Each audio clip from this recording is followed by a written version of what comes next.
A dark-haired man was in the lab conducting an experiment, showing that every action has its own process. When water molecules are made to vibrate rapidly, heat is released and the temperature rises. In other words, the water boils. The boy watched the whole process with curiosity. It was his mental magic. Soon, the contents of the flask were ready as he prepared black coffee, and the dark-haired boy called someone over. 3 girls immediately approached him. Each was beautiful in her own way, and they happily pressed close to the boy, looking at him with admiration. His name was Shaw. A young man found himself in another world, where his life was filled with many things. He searched the internet for knowledge about the primal world and, using the magic of the mind, repeatedly created cheats. This life came to him through twists of fate, starting 2 years ago. He was a resourceful streamer who showcased interesting inventions made from everyday manufacturing materials. The show launched its channel on its 20th birthday, and by the 3rd month, the subscriber count had reached. There were only 5 people, which made the guy a bit disappointed.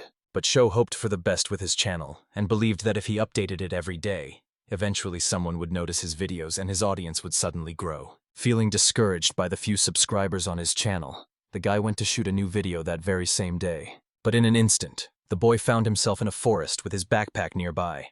Waking up in this strange place, he immediately pulled everything out of it. His backpack held a towel, a lighter, a plate, some chocolate, a container, and a multi-tool, and the boy was glad to have them with him. Then Shaw checked his phone. There was no signal, and the battery was about to die because he forgot to charge it. But suddenly, Shaw came to his senses, looked around in shock and horror, and had no idea where he was. Calmed down, Shaw set off to find his way out of the forest. Though he had been hiking since childhood and knew a lot, the plants around him were unfamiliar, and he had never seen anything like them before. This led him to dark thoughts. He feared he might have accidentally wandered into a primeval forest growing wild on its own. And Sho also thought he was either in the afterlife or a completely different world. Suddenly it started raining in the forest, and the boy realized he needed to find shelter. At that moment, it hit him that he was in another world. Hiding from the rain inside an empty tree, Sho thought about another world, one where he saw no signs of magic or fantasy. It had been a long time since he was in that forest, and as he sat by the fire at night, he sadly realized he hadn't even met any girls. He didn't want a life like that. The next day, the young man wandered through the forest for a long time, searching for someone, walking forward with a strange lean on a wooden stick, until suddenly he stopped in front of a small field of white flowers. The boy noticed the flower was very large. The flowers looked like bananesis, but those had only 3 petals, so they weren't as big as these. Sho also noticed that the petal tips were a bit translucent, making them look like sunflowers. But suddenly the flowers began to tremble and wilt, slowly revealing shiny black beads, which surprised Sho. He took his phone out of his pocket to capture this amazing process with unfamiliar colors, but his phone let him down. The battery died, so he just set it aside. Then Sho went over to the flowers, pulled out a bead, and the boy looked at it curiously, wondering if it was edible. The man kept moving forward and soon reached a waterfall, where he sat down on a rock, tired, thinking about finding other people, when suddenly he felt a sharp pain. It turned out he was bitten by a large insect that looked like a tick or a spider. In panic, Shaw tried to remove it from his hand, but it clung tightly, and soon he lost consciousness. After a while, the boy, still half asleep, thought it was the end. He saw a blurry angelic figure, but it was actually a beautiful girl who noticed he had woken up. Shaw was amazed by her beauty. It felt like he was in heaven, while the girl had no idea what he was talking about. She gripped the magic staff tightly, eager to find out who he was and if Camillo had sent him. But Shaq didn't know Camillo and disagreed with the girl, as he didn't see himself as suspicious. To ease her suspicions, he introduced himself to the girl, marking her first encounter with such an unusual name. And then Shaw thanked his rescuer for her help. A girl introduced herself to the boy as Rubia. It turned out he was paralyzed from a spider bite and had fainted, so Rubia used magic to cleanse the poison, and he could stay at her house until he felt better. Sho realized the girl was using magic, so he truly ended up in another world. The girl turned away, intrigued by something. Ruby became curious about the unusual things the boy had. She wanted to know what they were, and when the boy noticed the container in her hand, he said he found it in the forest. Then the boy opened the container and explained that on the way he saw beautiful white flowers that had wilted and dried, and red berries began to appear on them. And Rubia happily looked at the container's contents, because they were little merch berries. The boy didn't know the names of the berries or their importance, but he calmly realized it and, to the girl's surprise, offered to give her the berries because Rubia had saved him, which made the girl panic since the berries were extremely valuable. The boy didn't understand her panic. He didn't think about their value or rarity since there were plenty of such flowers nearby where he had fainted. And Sho suggested they go look at them together, while the girl blushed, froze, and looked at him confused. Ruby shyly and hesitantly agreed to the guy's offer, while Sho didn't understand her strange reaction and looked at the embarrassed girl. From that day on, Ruby Shaw lived with a girl in a small house, and he realized he was in a different world, one much like the medieval times he knew, but without gas, water, electricity, or any technology, where he struggled just to draw water from the well. Before his eyes there were no status screens. A spider attacked him, which was a rare exception since monsters almost never targeted him, making this very different from all the other transformation stories he knew. While the boy was lost in thoughts about rebirth, a girl approached and magically helped light the fireplace. Rubia invited him to start eating, and he looked on wearily as the show marveled at the magic. He began speaking awkwardly and shyly. The dark-haired boy realized that after her help he should ask Ruby about it, but instead he asked her to teach him magic, and then Sho bowed to the girl. Some time passed, and the girl explained that she couldn't teach him magic until he became her student. Only then, as a true master, would she have the right to train him. A true master is a profession just like a scientist or engineer. Rubia had a certificate proving she was a real master, worn like a pendant on a chain, and there are many eccentric people who study magic on their own. For Rubia, a true scientist is someone who understands the reasons behind things and seeks the truth, and magic was her way of embodying that process. Ignoring this would be like putting the cart before the horse. The boy understood the girl's words. Magic seemed like a handy thing to him. Then he cleared his throat, caught everyone's attention, and wanted to say something. He felt it was wrong to always owe the girl, so he wanted to find any kind of job. Ruby suggested that Sho become a real scientist or something like that, but the boy disagreed. Kneeling and bowing to the girl, he asked Rubius to take him on as his student. The girl felt uneasy because not everyone can become a true master. First, she needed to see if the boy had what it takes, and the Sho was ready to do anything to learn magic. A girl asked a boy if he believed in God. He looked at her blankly but answered confidently that he did not. But he had never seen God and was used to believing only what he saw with his own eyes. Even if a great person spoke of it, and until he saw it himself, it would remain only a half-truth to him, while the girl asked him about God's miracles. But L.A. Sho has never witnessed a divine miracle. If they do happen, it means there's a reason and a process behind it, and he said this very confidently. If a person finds a reason and seeks the truth, they can even manipulate God's miracles in their own way. And Ruby watched the boy in amazement because his answer was perfect for someone who wants to become a true scientist. The girl wanted to know who he was, but told the boy it was just a verbal test, and the real one was still ahead.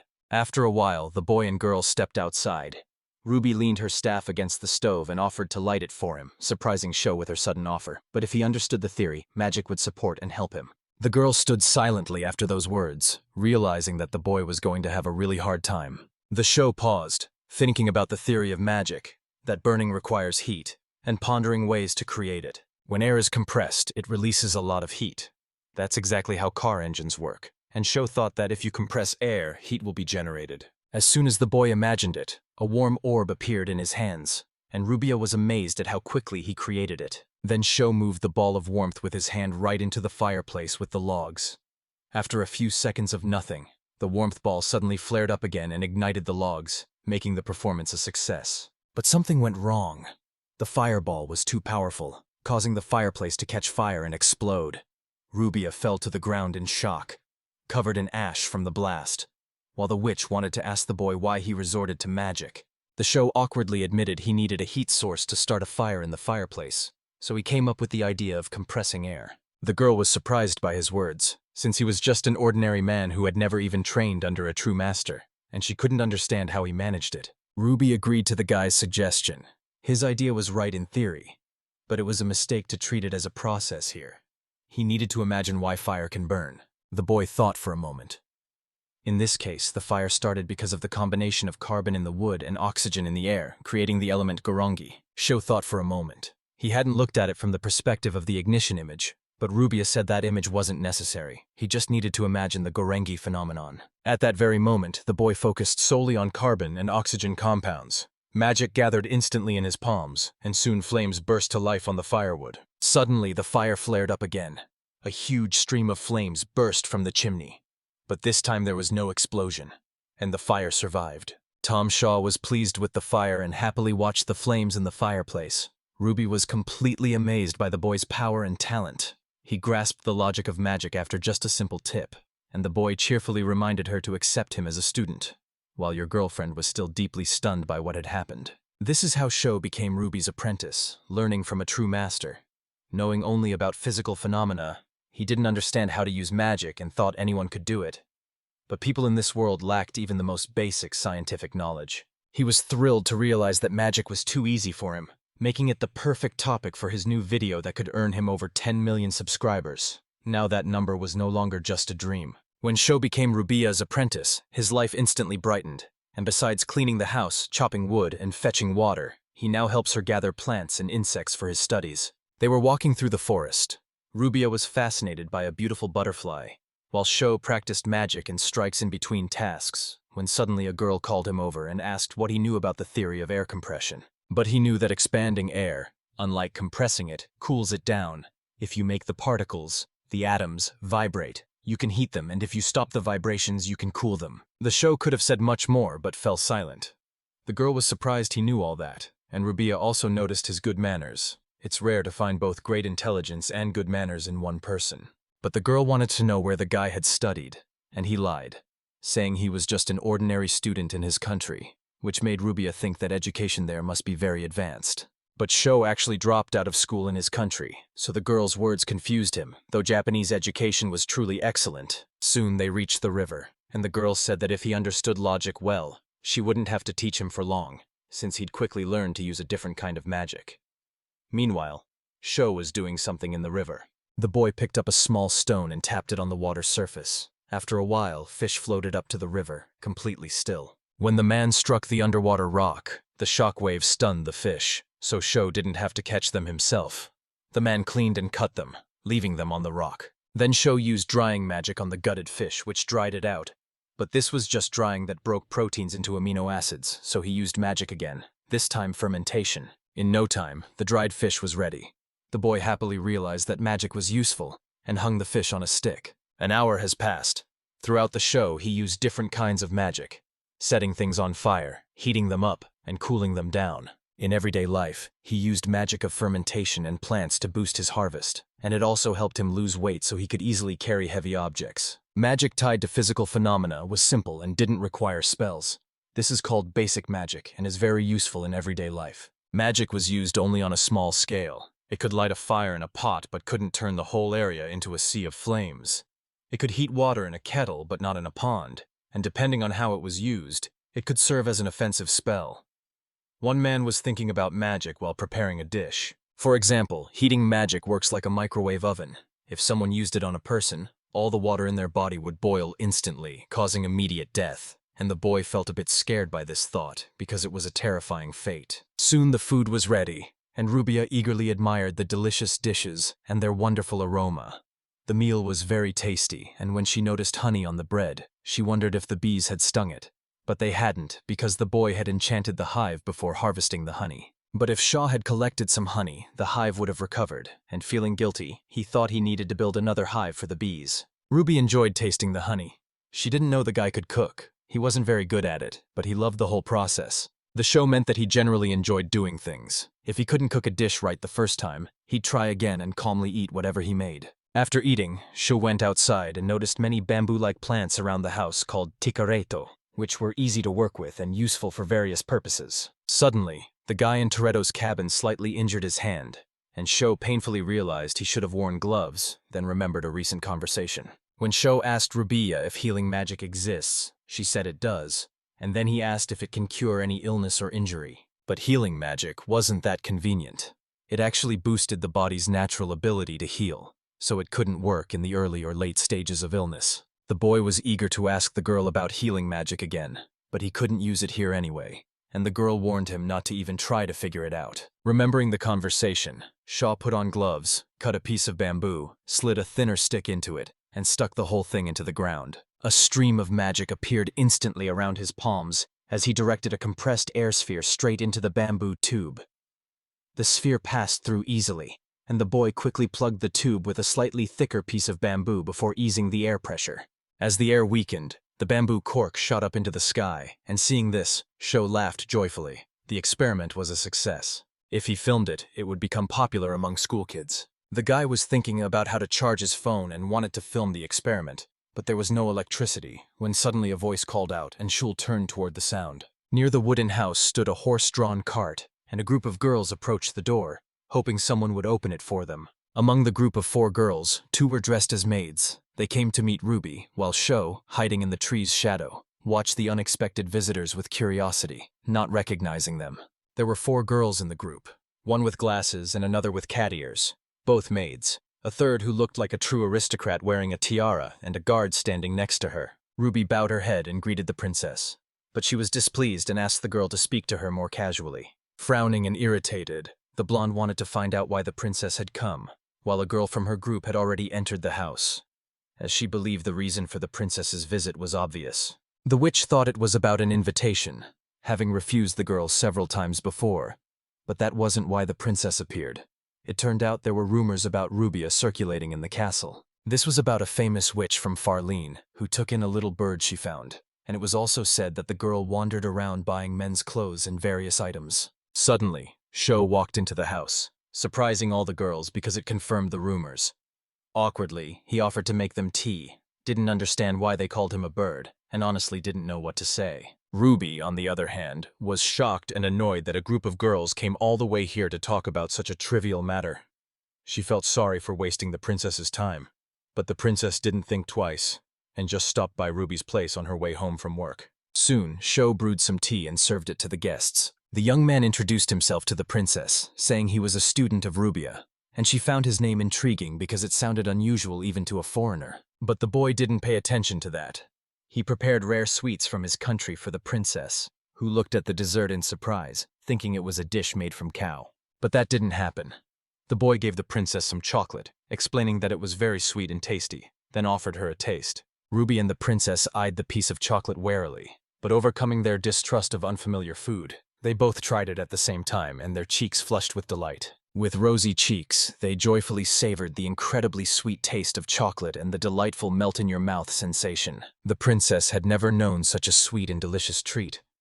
Rubia looked at the boy with curiosity, eager to learn about chocolate and how it was made. The show explained that chocolate is most likely made by grinding nuts from southern islands at the edge of the world, mixing them with sugar, and stirring until smooth. The princess paused to think, as sugar was very precious and hard to come by in these lands. So the girl asked the boy if he still had any chocolate, and he said there was almost none left, so the princess asked to buy the rest. Then the girl asked the price and offered 3 gold coins. The young man realized he was offered 3 gold coins, which in this world were worth 600,000 yen, enough to live on for 6 months since 2 silver coins, equivalent to 100,000 yen, could cover a month's expenses, and he was thrilled by the amount. Soon, Sho received his 3 gold coins, and the princess took a whole chocolate bar. She regretted not being able to invite Ruby to the castle this time, but the girl still grew richer with the chocolate bar, after which the princess said goodbye and slammed the door. Ruby and Shaw silently stared at the closed door, when suddenly the princess's voice called them again, and the master with his apprentice stepped into the yard, still puzzled why the princess wouldn't leave their home. It turned out the princess was curious about the device in the well. She asked for an explanation, and Sho said it was a pump used to draw water from the bottom. Then the man explained and demonstrated how the pump works, and the princess was amazed that water flowed from it, thinking it was magic. But it turned out not to be true. It was just a trick anyone could do. So the girl tried lifting the pump handle herself, and the water started flowing right away. Then the princess wanted to know what the device was, so Shah gave her a piece of bamboo. It was a toy that shoots water, and he showed her how it worked. The princess looked curiously at the bamboo toy, then used it to shoot a stream of water from the device. The water hit the maid with cat ears right on target. She meowed and ran away from the splash, while the princess laughed and playfully sprayed water at her, and the maid tried to hide. The show also explained to the girl that if the toy's hole was closed, the water wouldn't leak out. The princess understood this, and after the boy's question, she realized that if there was a hole on the other side, the water would flow toward her. But now she understood how that guy could pump water from the well. As the pump moves up and down, it creates a vacuum in the pipe, and when the piston rises, water is pushed up by pressure. This was the magic of true craftsmen. The princess really liked that guy's pump, so she asked Sho again to sell her the buzzing pump. After her hint, The princess tried to climb onto the well-lit well. Sho was worried about her safety, but she kept climbing and soon stood fully upright on the well's cover. Remembering that the boy had introduced himself and told her his name, it was her turn to introduce herself. Her name was Lila Farline, and Shaw was deeply shocked to realize she was the head of state of Farline. The girl kept speaking, her voice confident and proud, hoping the boy would accept her invitation. Lila invited Sho to her castle. Soon, the horse-drawn carriage quietly set off, with a thoughtful Shaw sitting silently inside, his backpack beside him, reflecting on his recent conversation with the princess, where he admitted he had been a troubled student, though that didn't matter to her. She only needed his skills. If he had mastered so many truths, he definitely wasn't just a student. The girl also told this boy that the government would provide food and clothing, and he would be paid 3 gold coins a month, which stunned him because that amounted to 600,000 monthly. For the guy, all the conditions sounded appealing. Now he just had to live a little in this world, because having money is always a good thing. The young man gladly accepted Princess Layla's offer, but was stopped by Ruby's unhappy shout, who warned him it was just an invitation, so he didn't need to agree right away. The guy wanted to accept the invitation because the terms were very favorable for him. For the sake of the show, Princess Layla was ready to do anything, and Rubia was stunned by her words. Princess Layla immediately started threatening Rubia, saying she'd send an army against her if she didn't comply, but the sorceress still refused, so the girl wanted Sho to take Rubia's place.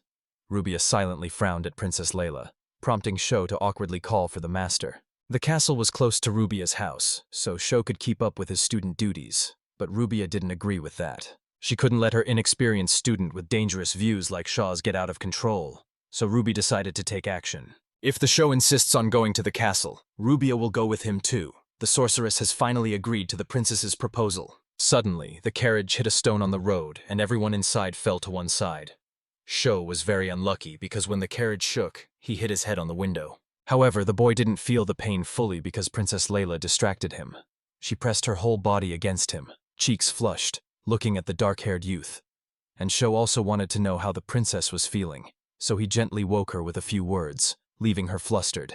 Princess Leia, coming to her senses, quickly pulled away from the boy, and, her face flushed, shyly said she was fine. Sitting nearby were her friends, the maid with glasses named Ruminis and the one with cat ears named Mimu. Princess Layla was already 15 and had been ruling the country alone since the king and queen died in an epidemic. She was still shaken by a recent event and blamed it all on a strange carriage. She ascended the throne at just 18, so ruling the region was normal. But Layla had great talent and experience in all matters of the throne, and was so skilled that even the ministers couldn't stop her. Sho noticed that Princess Leia was small but very strong. The girl looked at him indignantly as the carriage hit a stone again, causing Sho to bump into something once more. He didn't understand what was wrong with the carriage. It was very uncomfortable to ride in, but the princess said it was a standard carriage, and at first he thought the road was rough, but then he realized the carriage itself was just too stiff. The princess wanted to learn what a rigid carriage was, so the show explained it as a carriage with the axle attached directly to the body, and after that, she became curious about other types of carriages. A sturdy cart can be improved by adding suspension. Princess Leia didn't understand what the man was saying, but Shaw didn't bother explaining, and instead drew the bow shape he needed to see if such a form even existed. This is what the bow looked like. The boy kept drawing, and soon another element appeared on the opposite side, which together formed a diamond shape. Then he added more details, and when connected, they would expand and contract as shown in the picture. Then the man suggested attaching them to the top of the wheel and running the axle underneath, so that when hitting big rocks or bumps, the suspension would flex and compress, keeping the cart steady. The guy enthusiastically shared his plan with everyone, while the girls stared at him in shock, surprised by his invention. Feeling awkward, he couldn't understand their silence because he thought he had clearly explained the pendant. Suddenly, Princess Leia stood up, hoping someone would call for Russell. The maids were worried about the princess's movements and tried to calm her down, since standing in the carriage was dangerous. Rezel wasn't nearby for them to call, and Sho wanted to find out who Rezel was. The maid Ruminus told the man that Rezel was a master craftsman. At that moment, the man was in the castle workshop, and when the girl called him, Sho immediately responded. Princess Leia nervously told the boy that as soon as they arrive at the palace, he needs to talk about the pendant in the workshop. They soon reached the castle and found a workshop, a spacious, open room with a fireplace at the far end where inventions were made, bustling with enthusiastic elves and dwarves at work. Princess Leia wanted to find Russell as quickly as possible when suddenly an older man with gray hair appeared, answering her call, and Russell was surprised to see the princess in the workshop. As the man bowed to her, he noticed the girl was in a good mood, so Layla stopped Russell because the girl was eager to show him something right away. After a while, the workshop finally installed a humming pump with a lid that leaked water when running and had to be placed in a bucket of water to work, impressing all the workers with its efficiency. Russell eagerly told the princess that the pump would sell well, and the happy girl already knew it. The show started explaining the pump, which he made from bamboo, while the man wanted to make it from iron because the risk of it breaking was much higher. The man understood the boy's words. The iron device would truly last more than 10 years. Although it would be quite expensive, Princess Leia didn't worry about the cost or how much it would take. The girl asked a craftsman named Rasil to make a prototype pump out of iron, and later Layla wanted to add something more. Princess Leia also asked Russell to make a carriage with suspension, explaining how it works. And he liked the idea, knowing such a carriage could sell for a good price. The girl knew that if a new high-speed carriage was released, the royal aristocracy would pay a lot for it, and she was happy about that. The show started explaining the suspension, drawing it as a diamond shape, but in reality, it should be made of several boards of different lengths glued together. Russell wanted to know why they used a mix of boards of different lengths instead of just one board, and Sean noticed that he was very observant. The man explained the resonator using the example of jumping on a branch, saying that as you jumped, the branch swung more and more, and Russell recognized the example from the show because he used to play that way as a kid. The show continued explaining that if someone swings too much, the branch will eventually break, but boards of different lengths help distribute the weight and prevent it from snapping. For strength, Sho wanted to make the pendant from steel, but since spring steel is tricky to work with, the guy suggested using high-quality copper instead. Then, smiling, he told me that the pendant could be designed for regular replacement and spare parts sales, which would double the profits, and Layla was stunned by his words. The girl quietly praised the performance, but the boy turned out to be much more insightful than she expected, and he smiled at Princess Layla's compliment. Sho brought up the stroller design again, suggesting the builders add adjustable front wheel angles. It might complicate things a bit, but it will make the stroller more comfortable. The craftsman in the workshop understood the young man's explanation, and saw that his idea would truly make turning and maneuvering the carriage much easier. The ride quality will also improve. At the exhibition, you could see the craftsman's enthusiasm, just as you'd expect from people working in manufacturing, and they quickly understood everything the man said, showing keen interest in learning more about the cart's design. After a while, the man headed to his workshop, and Sho happily looked at the hut. Now he had his very own workshop. Princess Leia told him that in the castle he would find all the materials and craftsmen to create anything he wanted. She trusted him and he went to his workshop. Besides the workshop, the castle had a forge where dwarves crafted various metal and other tools, while the artisan workshop, run by elves, handled delicate decoration and engraving, beautifully painting the pieces. He also noticed that the materials department had a lot of different types of wood, while iron was there too, but it was rare and valuable. As Sho looked around the entire castle, he passed by the servants' quarters where he saw some familiar maids, including Ruminese and Nuomi, who was happy to see him. A door appeared before him. Sho realized it was the master's office, and since Ruby had taken a while gathering her things and arrived late to arrange them, Sho wanted to help the master, but Ruby refused, saying she wouldn't know where anything was otherwise. After that, the boy asked Ruby if there were other masters in the castle, and she confirmed there was a true elven master of the craft inside, which made the boy excited because he wanted to meet a real elf. But suddenly Rubia came up to him, stood as close as she could, and said that the elf was very old, and the sorceress had warned Shaw not to dare approach the elven master. The boy still remembered Ruby's warning, but her words only fueled his curiosity, and Sho wanted to see real elves when suddenly he spotted a door ajar on the road. The man got curious when he saw her and approached.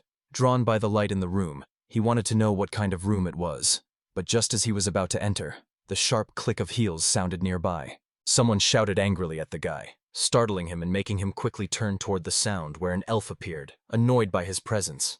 Since she didn't know him, she assumed he was an Imperial. The elf woman eyed the man suspiciously, still convinced he was an Imperial spy, while Sho was surprised to see that she was tall. Back then, the boy looked up at the elephant because he had heard that elves keep growing throughout their lives and can reach over 2 meters tall after 1,000 years. The young man realized this was the true master Rubio had mentioned, while the elf woman glared at the stranger, still suspicious he might be a spy. The young man quickly told the girl he wasn't a spy, and anxiously added that he was a student of Master Rubia. The girl instantly changed, grabbing Sho by the chin and calmly studying him with interest.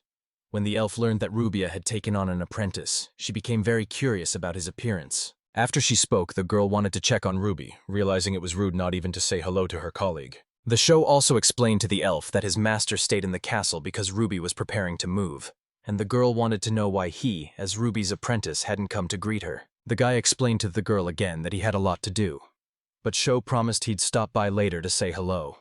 The situation still needed fixing, as the elf was unhappy with her. But then she pushed the guy into her office, and the girl realized he didn't know about her relationship with Rubia, so she let him take the blame for her boss's rudeness. Sho wanted to know who this elf was, and she introduced herself right away as Stella, saying that if he was truly Ruby's student, he would be well aware of her status. Tage introduced himself in response, saying he was Rubia's student, and then the man nervously started searching for something in his jacket's inner pocket. It was his gift for meeting her. Soon the boy found what he was looking for, opened his palm, and showed the girl 2 red berries, which he considered a pretty valuable gift. Stella was amazed by his gift, a rare little fruit with a precious ruby red color. The girl awkwardly took the gift and pretended it was a nice fabric.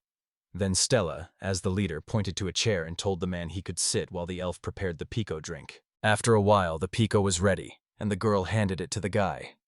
Sean noticed the drink reminded him of coffee, not just in appearance but also in aroma. The host took a cup and tried the pico. The drink was delicious, perfectly balanced with deep aroma and bitterness, yet the guy still felt nostalgic for his own world. After trying pico, the guy wanted to know if it was easier to get.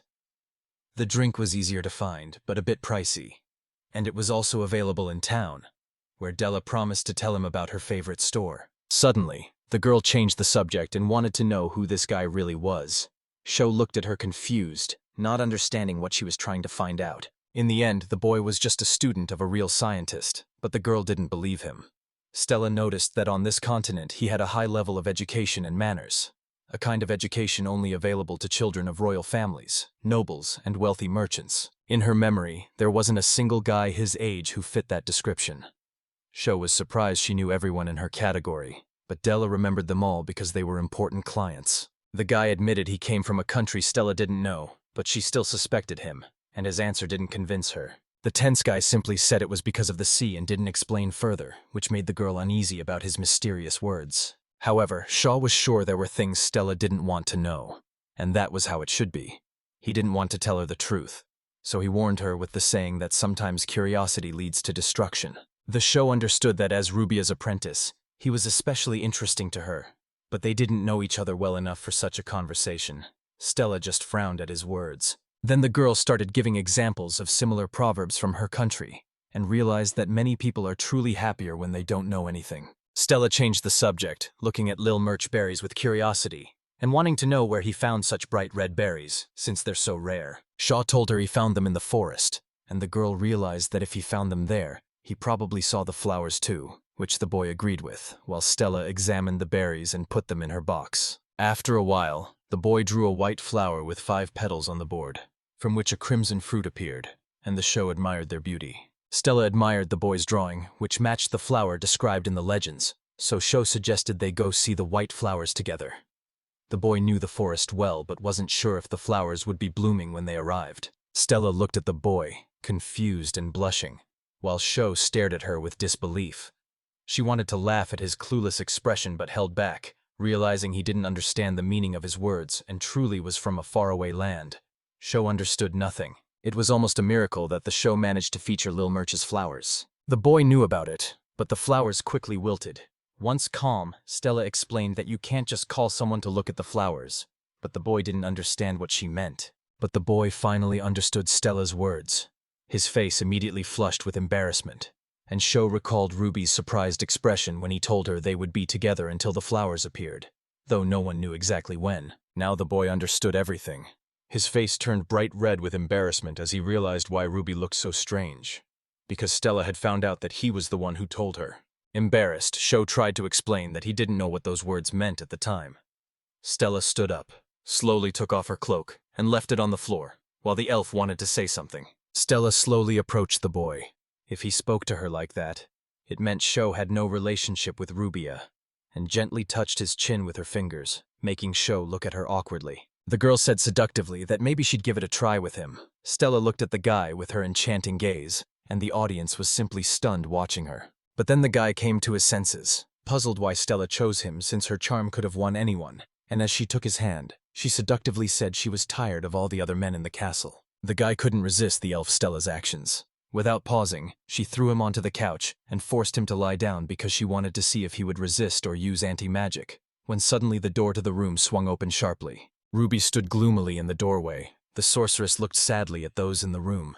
The young man awkwardly called the master, and without a word, Ruby approached the sofa where the two were still sitting in a compromising position and pulled them off. An angry blonde grabbed the guy by the collar. Sure, she wouldn't run into him at Stella's office. But there he was. She had told him to stay away before, yet the show had no choice. Suddenly, Stella walked up to the guy and hugged him tightly. He blushed from her touch, and the elf spoke in a seductive voice, making him even more flustered. But Stella didn't stop playing her part. She approached the boy, noticed his round ears, and wanted to get to know him better so he'd fall for her when the blonde called Stella. Frowning, the sorceress wanted Stella to leave the show, but the elf refused to abandon the boy. She was captivated and didn't want to stop. Stella then told Ruby she couldn't stop because he had called her to see the white flowers, and the witch screamed, shocked by her words. The embarrassed Sho wanted to explain himself, especially since Ruby had already made it clear what it means to invite someone to see the flowers, so he told Stella about it. Stella approached the shy boy again, watching the light show, and told him it was different from anyone she'd ever met, feeling like they were made for each other. But Rubia interrupted Stella and sharply addressed the elf, while the elf and the boy looked at the sorceress in confusion as she trembled with overwhelming emotions. But then Rubia gathered herself and shyly told Stella that it was actually Shaw who first suggested they look at the flowers together. She closed her eyes in embarrassment, her whole face flushing with the confession. For a moment, the room fell silent. Sho looked at Ruby, her cheeks flushed, surprised by her confession, while Stella burst out laughing, amused by Ruby's naive words, which made the witch from Far Lane blush with embarrassment. Ruby blushed and got angry at the girl's words, and flustered. She snapped that she's only 24, so her naivety doesn't matter, but she's not as old as Stella, who is already 450 years old. When Shaw learned Stella's age, he looked at her with amazement, surprised that she was 450 years old. This is what it meant to be part of the elf race. The boy watched the motionless elf with awe, unable to imagine anyone living so long, and Stella, annoyed by his words, said something about memory. It turned out that an angry Stella wanted to erase his memory.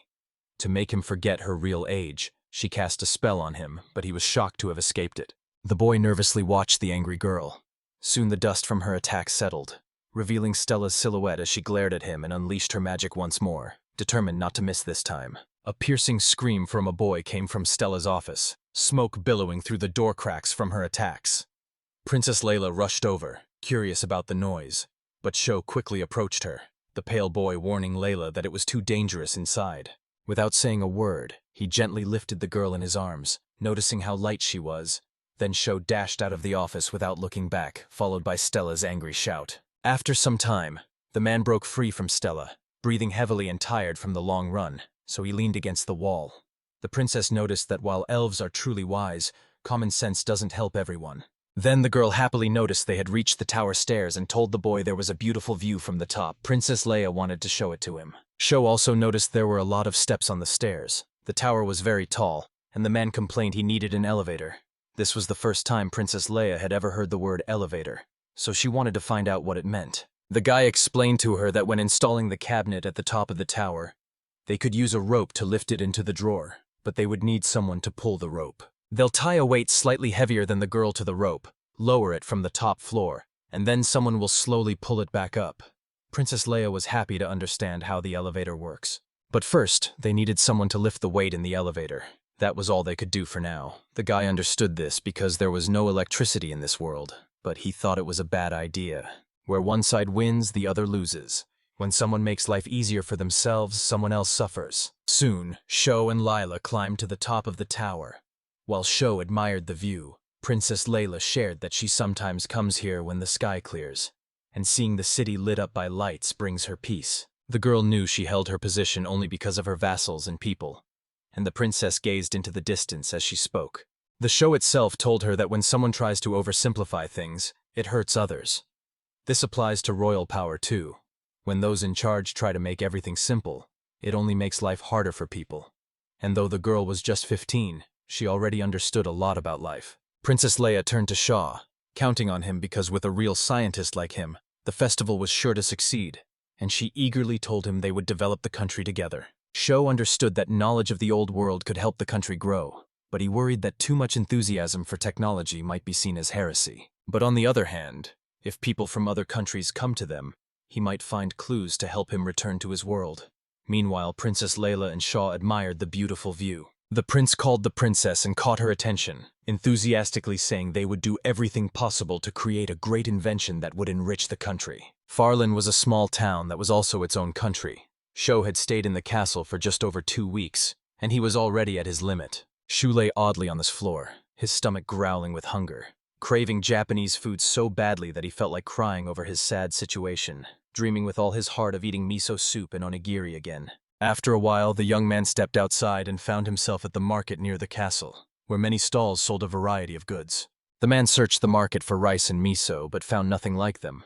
He did find barley, but barley is nothing like rice. Sho noticed there was a wide variety of fish products at the market, suggesting that drying and transporting fish was well organized in this world, except for nearby fish, since delivery took a long time. Another key part of Japanese cuisine is soy sauce, and the man wanted to find some glutamate to make it. Soon, the young man found himself at a seafood stall, where the seller offered to help, and when Sho said he was looking for dried seaweed, the seller was surprised by his request. The seller started searching through his belongings and after a while pulled out some seaweed, though he wasn't sure if it was the right item. The seaweed looked white and moldy, and the seller told Sho he would throw it away because he couldn't sell it, but Sho was shocked because it wasn't mold at all. In fact, the seaweed was top quality and added great flavor. He immediately told the seller he would take them, bought some dried fish, asked for seaweed as a gift, and the seller gladly gave him the products. Soon he was holding a big bag of groceries, feeling happy because he had just finished shopping. When he got home, he unpacked the bag filled with grains, vegetables, and other items. To kick off the show, I wanted to try making kelp broth for soup using a recipe from my world. He remembered to chop the seaweed into small pieces and then pour hot water over them. Then just sprinkle a little salt on top and you'll have a quick soup. After all that, the boy eagerly tasted the soup he had made. It was amazing. The boy savored the aroma and delicious taste of the soup, which was exactly the kind of seaweed from his world. The taste of the soup from his world reminded Shaw of his mom, who was probably worried about him being gone. The boy didn't even know if his world had survived. Maybe he was the only one who lost consciousness from the shock of the blackout, and these thoughts upset him, so he started experimenting with food again. The boy came up with the idea to use a water wheel from the workshop to power a barley mill, since a mortar and pestle were enough for the small amount he ate but were tiring and hard work, so he decided to mechanize the whole process. A young man used a water wheel to create a barley husking machine, mechanized a large mortar that cleaned the barley on its own, and soon he had clean grain. When Sho got the cleaned barley, he cooked it and tried the dish. The smell was a bit odd, but the barley tasted good, just too dry to make tortillas from. The next day, Sho set out to do something truly special. For the first time, he would prepare miso in another world. Ruby eyed the excited young man suspiciously, sensing he was up to something strange again. As Sho aimed to impress his mentor with a brilliant first step in the history of this world. Miso was made from soybeans, and he found these beans, but they didn't quite look like the soy he knew from his world. The dish also needed salt, which was easy to find in this world. And while rice malt was required, the boy didn't have any rice, so he decided to use barley malt instead, resulting in more of a barley miso. Making miso took a long time, but in this world, there was a kind of magic that made it easy. So the boy eagerly got to work, knowing that even if something went wrong, he could always try again. First, the boy watered the barley, then he heated it using magic. It was a magical microwave, and the guy also magically heated the tools to at least 100 degrees, because disinfection was crucial. If germs got inside, it would break down immediately. After all the steps, the steamed barley was divided into small portions. Then the boy used magic to stimulate growth, and something started to appear on them. Ruby thought it was mold, and told the boy the dish couldn't be eaten because of it. But Joe reassured her, explaining that the yellow spots on the barley weren't just mold, but sesame mold. And while miso in Japan has white mold, in this world it had mutated. There should be enough for this amount. The koji will be ready soon. And after a while, the sorceress of the grains noticed a pleasant sweet aroma. When the aroma appeared, the beans were steamed and crushed once more in a magical microwave. Then Sho and Rubia carefully mixed salt and barley malt by hand. Then they rolled them into balls. Ruby looked at the boy suspiciously. She still thought the dish was inedible, but he assured her that if the fermentation went well, it would taste good. Next, they put everything into a sterilized jar and then had to seal it tightly with a lid. Sho cast a spell to speed up the fermentation process, which took about an hour with breaks. The boy sat oddly on the floor. Rubia calmly sipped her tea, and everyone waited for the preparation to finish. Using magic, the boy sped up the cooking from about a year to just 1 hour, and when the hour passed, the dish was ready. Sho opened the jar lid and happily smelled the aroma of the finished miso. The otherworldly miso was ready to eat, and the boy looked at the dish with excitement and joy, while Ruby still didn't trust it because she had never heard of miso before. Meanwhile, far from them in the castle courtyard, a maid with cat ears named Nimu was sweeping the yard and curious about the pleasant smell coming from the Shaw house. The guy showed the girl what he had made, a miso soup with pork. Since she wasn't familiar with it, he explained it was a traditional soup from his homeland, made with broth using kombu and dried fish. The miso soup also had vegetables like potatoes, onions, and carrots, but unfortunately, he couldn't find anything like radish. Besides the miso soup, he made barley rice and also fried some meat, preparing it all as a side to the miso. Soon he placed all the dishes on the table, filling the room with fragrant steam. Sho set down the bamboo chopsticks alongside the food, making it a true Japanese meal. The boy cried while eating the food he had made, sensing not just a familiar taste, but also the spirit of Japan in it. Then he encouraged Ruby not to be shy and to try the dishes, though she was a bit hesitant to taste something unfamiliar. Suddenly, someone knocked on the Shaw house, and along with the knock came a voice calling for Shaw. It turned out to be the new maid, drawn by the smell of food and curious about what was being cooked. Then the young man offered the maid a taste of the food he had prepared, and the girl who came to the table was shocked. Nemu frowned at the unfamiliar food, thinking the guy had made dishes from insect eggs. She thought the barley looked like them and was afraid of the miso because of its cloudy broth. Sho told the girl he wouldn't give her that, explaining it was just pig soup, when suddenly Stella entered the room, and the elf called out to Sho. Besides Stella, Princess Leia entered the room, and the boy greeted the girls. Stella was very hungry, and both she and the princess caught the pleasant smell of food. But he wasn't worried about the uninvited guests, because he had prepared plenty of food, knowing they'd come drawn by the delicious aroma. He didn't know if they'd like it, but he welcomed them anyway. But soon, after tasting the food, Nishimu looked at the dishes with delight and began eating eagerly because everything was so delicious. Seeing the excited servant, Rubia wanted to try it too. Ruby tasted the soup and was surprised by its pleasant flavor. Stella couldn't understand why the food, which looked unappetizing, tasted so good, and Princess Layla felt the same way. Then Princess Leia saw a carrot in the soup. She didn't like carrots because she thought they were too bitter. But when she tasted the carrot from the soup, she was surprised by its pleasant flavor. The man explained to everyone that the taste changed because of a process called alkali removal, and he also mentioned that Kamato ash is used to eliminate bitterness. The girls heard about this ash for the first time and were amazed by its abilities. After explaining how to get rid of bitterness, the man gave Numi a regular carrot, which she tasted and found to be unpleasantly bitter. After the demonstration, Sho soaked the carrot in water, applied lye to it, and used magic to speed up the reaction between the lye and the carrot. Numi took a carrot from the plate of water, and after tasting it, she was surprised to find only a pleasant vegetable flavor. The carrot's bitterness had vanished, and she thought it was magic. But the man disagreed, explaining that he only used magic to speed up the process, and even without it, you can soak carrots in lye overnight. Stella was quietly surprised by this. She didn't know the meadow had been removed. Then the elf girl got up from the table and thanked the boy for the delicious meal. But now that she had satisfied her hunger, Stella wanted to fulfill another desire. The elf quickly approached the boy, making him blush with embarrassment. Numi, seeing this, looked at them with interest, her cat ears twitching with excitement. If Stella could do it on the show, so could she. And then Numi jumped onto the guy. The show was knocked off its feet on the bed. Stella and Nemo were now lying on top of the guy, and the elf told me she'd been part of threesomes like this for a long time, especially enjoying when a beastman was involved. But nothing happened.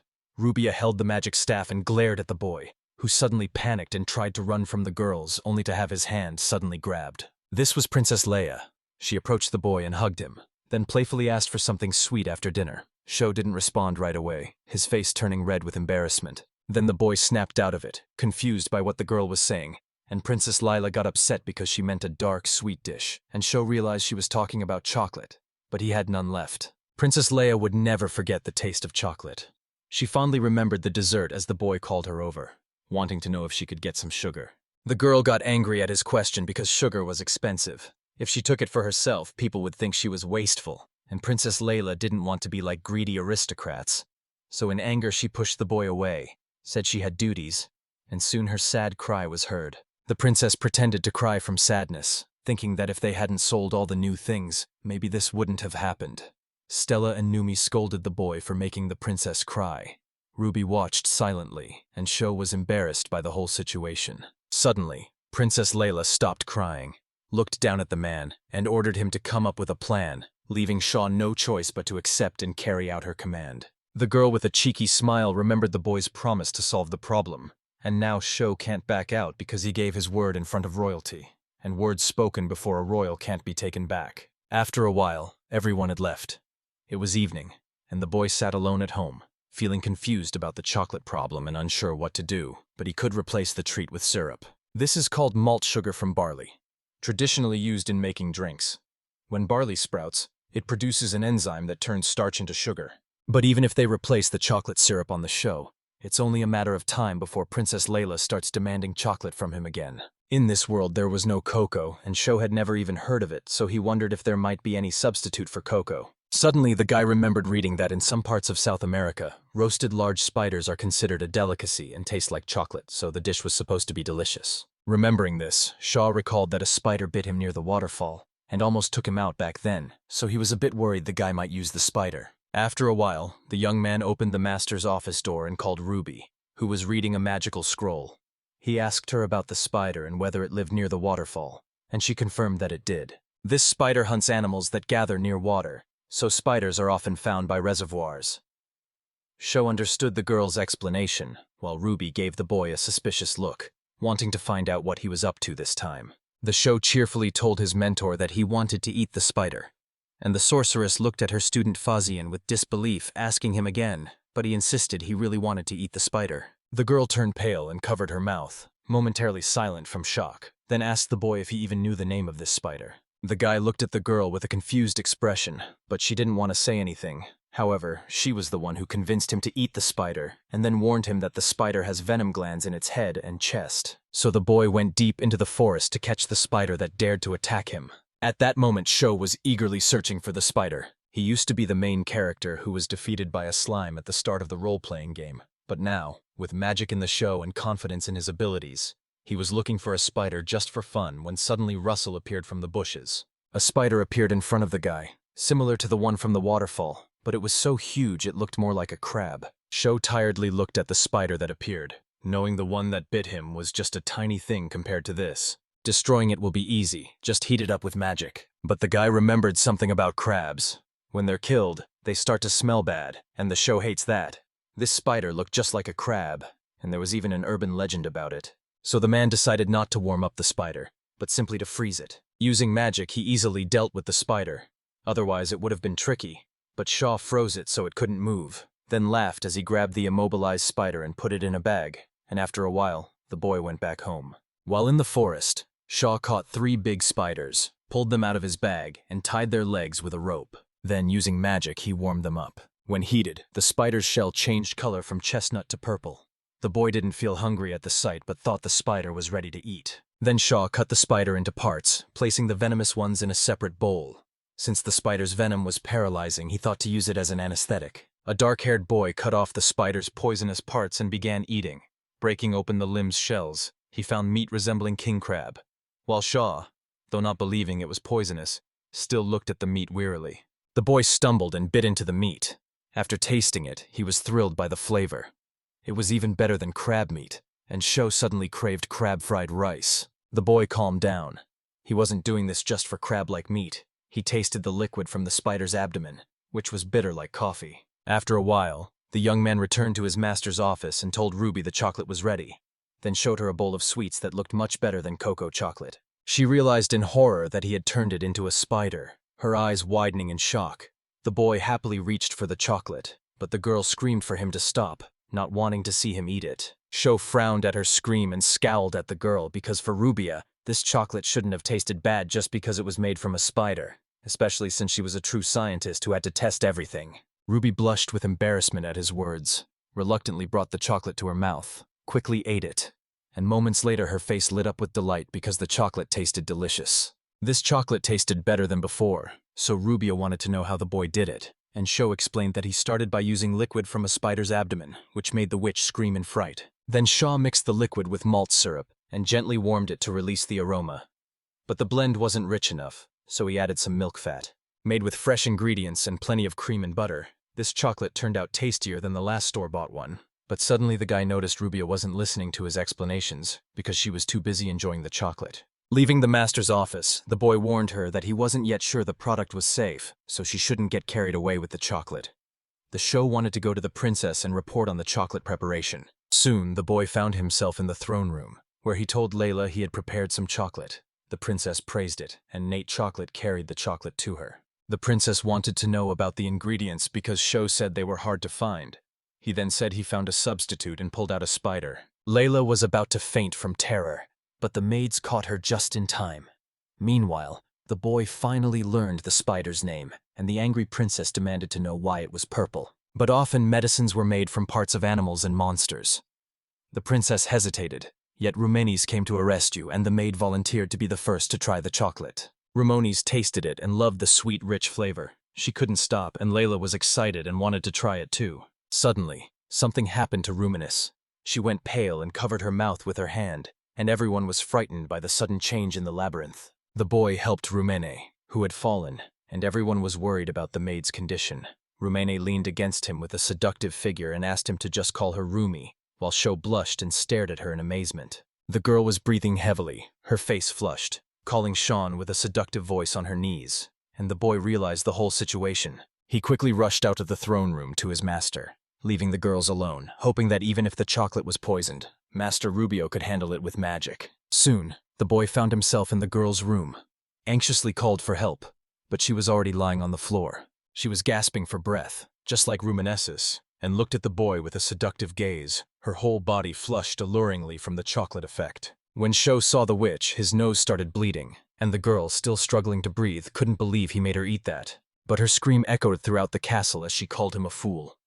After a while, the man found himself back in the throne room, and the chocolate he made was so powerful that even the master couldn't resist it, a mark on his cheek proving it. Princess Leia was excited and immediately wanted to start mass-producing the chocolate, while the young man was shocked by her words and thought it was risky. However, because of the chocolate's effect, many people would be willing to pay a fortune for it, especially if there was no antidote, and the princess was sure of that. After a while in his workshop, Craftsman Russell happily ate the spider he had prepared. Since childhood, the man had watched spiders and couldn't believe he had missed out on such a tasty dish for so many years. Then the man praised the boy for the idea of using the spider as food, saying it was a true master's idea now that they knew how to make chocolate, and they needed to prepare for mass production. The man told the boy that lately he felt like they were at a turning point, and indeed, they were. It was like a ladder suddenly appeared in the middle of an empty field, but the man didn't know if it led to heaven or hell. The craftsman valued the man's words, believing that the center of the world would be in far tackling. Because nowhere else had an invention like theirs, the show was glad to be appreciated, but they still had to face many challenges. Russell didn't understand what difficulties the man was talking about. Show explained that their biggest problem was fuel, which they needed to build the invention and spread it worldwide, but all they had was wood and coal. It was hard to get good coal for making iron, and with the town's growing population, fuel shortages are bound to happen. The forests of Farlane have plenty of wood, but cutting down trees won't solve the problem. If we cut down the forest, it would take hundreds of years to recover, and there was also a chance that deforestation could lead to desertification, just like how some cities in the world of the show ended up buried in sand. The boy had also heard that the forest had shrunk a lot since Princess Layla's childhood. Because the trees were cut down for fuel, and winters in Farlane weren't very cold, they weren't used for heating. The trees provided firewood for daily cooking and heating the bathhouse, while village charcoal was used as fuel in the smithy, all sourced from the forest. If the city keeps growing, the population will rise, and the demand for firewood and charcoal will increase even faster. It would be nice if there were coal or oil in this world, but no one had even heard of such things. The craftsman knew cutting down trees was harmful but thought it was just a forest, while Sho disagreed. Rich lands, fields, water, rain, and climate all exist thanks to forests, which act as huge reservoirs storing water for people to use. If you chase quick money, you can destroy your country. The men were surprised by Shaw's words, while the dark-haired young man thought about the future. After a while, Shaw climbed to the top of the tower, enjoying the peaceful view of Farlene that always calmed him, and took his phone out of his jacket pocket. Holding his phone, the guy wanted to capture the beautiful Farlane view, confident it would work. But then his phone died. But then he thought about coal, oil, and electricity. He needed them to exist. And suddenly an idea struck him. He wanted to create something magical to power the show. The next day, The boy was excited and clapped his hands. He came up with an idea and was eager to try it out, happily using magic on the show, because he was the kind of person who just can't resist testing a new idea. At that moment, Sho was casting a spell to dry up the stream near the workshop. It was an artificial airflow from a windmill. At first, he planned to set up a garden, but that would lower the air pressure. In a place filled with steam, he was about to cast a spell to lower the pressure, and the flow of magic made the air move. Soon the sky darkened and lightning appeared. The boy was excited at first, but quickly came to his senses and ended the spell, realizing the show had gotten too intense and could become dangerous. After a while, the boy hammered an iron rod into the ground and realized he should have been more careful. Meanwhile, back at the house, Shaw used magic again, and clouds and lightning quickly appeared in the sky. The lightning flew toward the iron rod. Shaw finally summoned a lightning strike using magic and a staff, discovering that by creating a large cloud pillar, it could be charged in about a minute, with a magic range of roughly 100 meters, no more. Then Shaw approached the impact site, and as he got closer, he noticed a sharp smell of ozone and thought it might be harmful. If the current is strong, the show can use it. By creating a narrow T-shaped space for the strong current to flow through, it becomes entirely possible. While the man was making a T-shaped post, Ruminus suddenly approached him, and Sho noticed a girl standing in the doorway of his house. The maid told him that Nemo heard thunder and got very scared, so she came to check on him. The guy realized he was at fault and told her he had been experimenting with magic. Then the boy and girl went outside. This would be his final experiment, and while Ruminus was worried about his actions, Sho explained that he planned to have the lightning strike the iron bars and melt them. After explaining, Shaw cast the spell Lightning. His magic needed no words, but a beautiful girl was watching, and as a former fan of showmanship, he couldn't resist, so Shaw summoned the lightning. Suddenly, Ruminus screamed in fear and covered her ears, stunned by everything. The boy, approaching the iron bars, realized he had succeeded. If he could control lightning, he could melt anything whenever he wanted. Soon a heavy hailstorm hit, and angry Layla warned the boy not to summon lightning in the castle, as Shaw could destroy it, so the boy was forbidden from experimenting with lightning inside. Sho felt embarrassed for not being able to perform the magic experiment quickly, and maybe that's why the master decided to live in the forest. He had experiments he wanted to try, so he had to prepare by making a plate with a hole that would gradually get smaller. The young man inserted a copper piece, forged into a rod shape, into the plate. Since copper is soft and flexible, he could gradually reduce its diameter by pulling the wire through the hole. The show couldn't believe that such thin, twisted wire could be made by hand, but that was enough for him. To soften the wire, it needed to be heated, but he did it with magic. The problem was the coating, which was meant to prevent short circuits. But in this world, vinyl didn't exist, so he wrapped it in paper coated with a mix of nakava and oil. I had a feeling that paper wrapping was better than vinyl, but I wasn't sure if it was true. Wrapping thin leather around the forged rod, he then wound copper wire over it, creating something truly authentic. The difference in the number of moves might have mattered, but it was still just an experiment. The next day, the boy found Numi hiding in the shadow of a column, nervously asking about the thunder. Sho told the girl everything was fine. The princess forbade him from doing experiments in the castle, so he went to the forest, and Numi understood this, shyly telling him that although Sho is kind, the girl is still afraid of him. But the boy asked this girl if the maid not only cared for the princess, but also protected her, and the girl agreed. But the man gave an example of what she would do if lightning struck. And Numi had to deliver an important message during an attack when bandits were using lightning magic. If the girl gets scared and runs away, she'll lose her job, and Numi was upset about that and didn't like it. The girl didn't know what to do, so the show suggested she watch some lightning magic experiments to get used to it, and Numi shyly agreed. They needed to find a spacious spot, preferably near a river, while Nim shouted from behind the show host, struggling to keep up.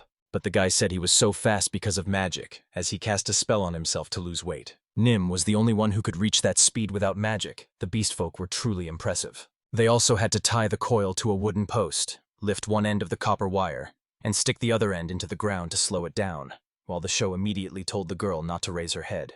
Unlike magic that you can aim and shoot, this kind mimics natural phenomena, so it can't be controlled, and honestly, you never know where it will hit. If they're not careful, the magic could hit them directly, so they need to stay back.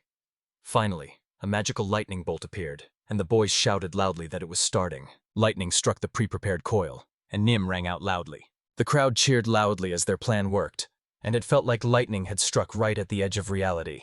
Their homemade coil suddenly caught fire, and the boy Num noticed it too, while Nim shouted loudly and scared, trying to convince the show host that he saw it as well. The master ran off immediately, realizing how dangerous it was, because if a fire broke out here, it would be a total disaster.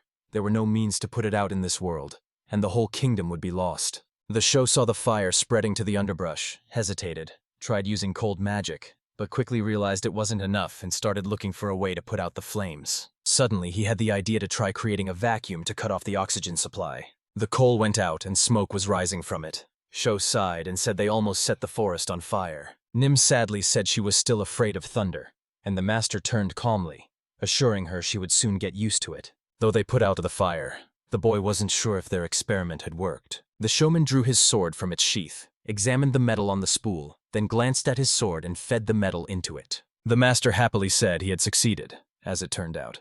The part from the coil had become a magnet and was attracted to the steel part of the sword, but this magnet was weak, like 100 tiny magnets combined, and it quickly lost its magnetism.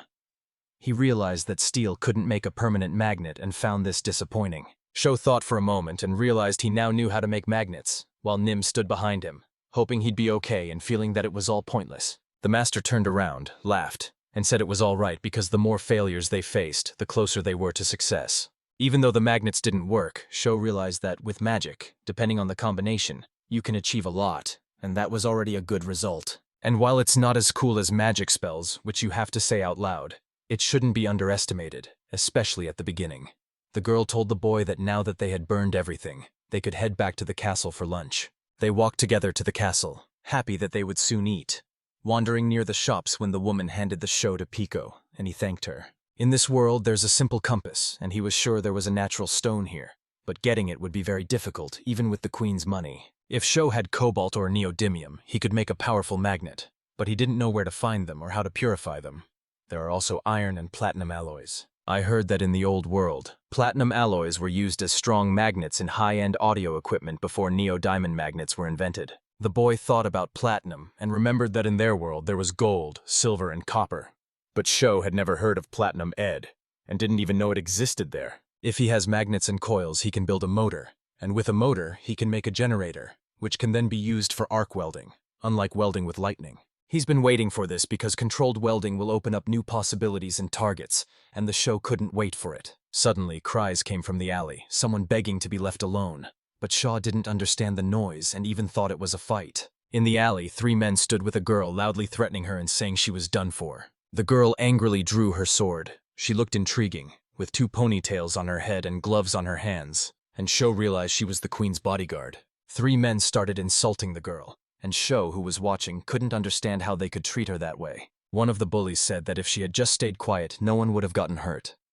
Sho thought it was Mizuki, or rather her bodyguard, a guy who didn't know what to do. A man in a raincoat wanted the girl to disappear, calling her names and saying she was a royal servant, while she stayed silent, gripping the sword's hilt tightly. A few weeks ago, the queen introduced Mizuki on a show as the inventor of new carriages, where she met a traveler and shared how Mizuki felt about traveling by carriage. The girl said it was wonderful, but she usually gets very tired after carriage rides, though this carriage was so comfortable she could easily fall asleep in it. Mizuki was sure everyone would want one, but Sho pointed out that the carriage had one flaw. It bounced over the same bumps. He wanted to make the wheels from a softer material but couldn't find any, as he aimed to build a carriage that didn't need a horse, which surprised the queen greatly. Her Majesty laughed and said, "Now that's what a true master looks like," adding that if they made such a model, they could sell it and make money, and Sho awkwardly agreed. Mizuki paused for a moment and looked at Her Majesty and the show host, noticing how well they got along. The queen laughed and said she was right because he was her top expert. Sho decided to reach out to Ms. Mizuki since they both had work-related matters, and he thought she might want to share some of her impressions from the trip, which she agreed to do. They walked down a long corridor, and the boy realized she was from a great empire covered in cameos. The girl confirmed it right away and began to tell her story. The Great Kamayeva Empire was a vast nation located east of the distant strip. If the distant strip marks the west, then the empire was likely to the east. Shaw didn't understand why he left his country. Mizuki was confused and tried to find a way to explain it, while the boy realized his mistake and apologized, knowing it was rude since they had just met. Mizuki told him not to worry since they had met before.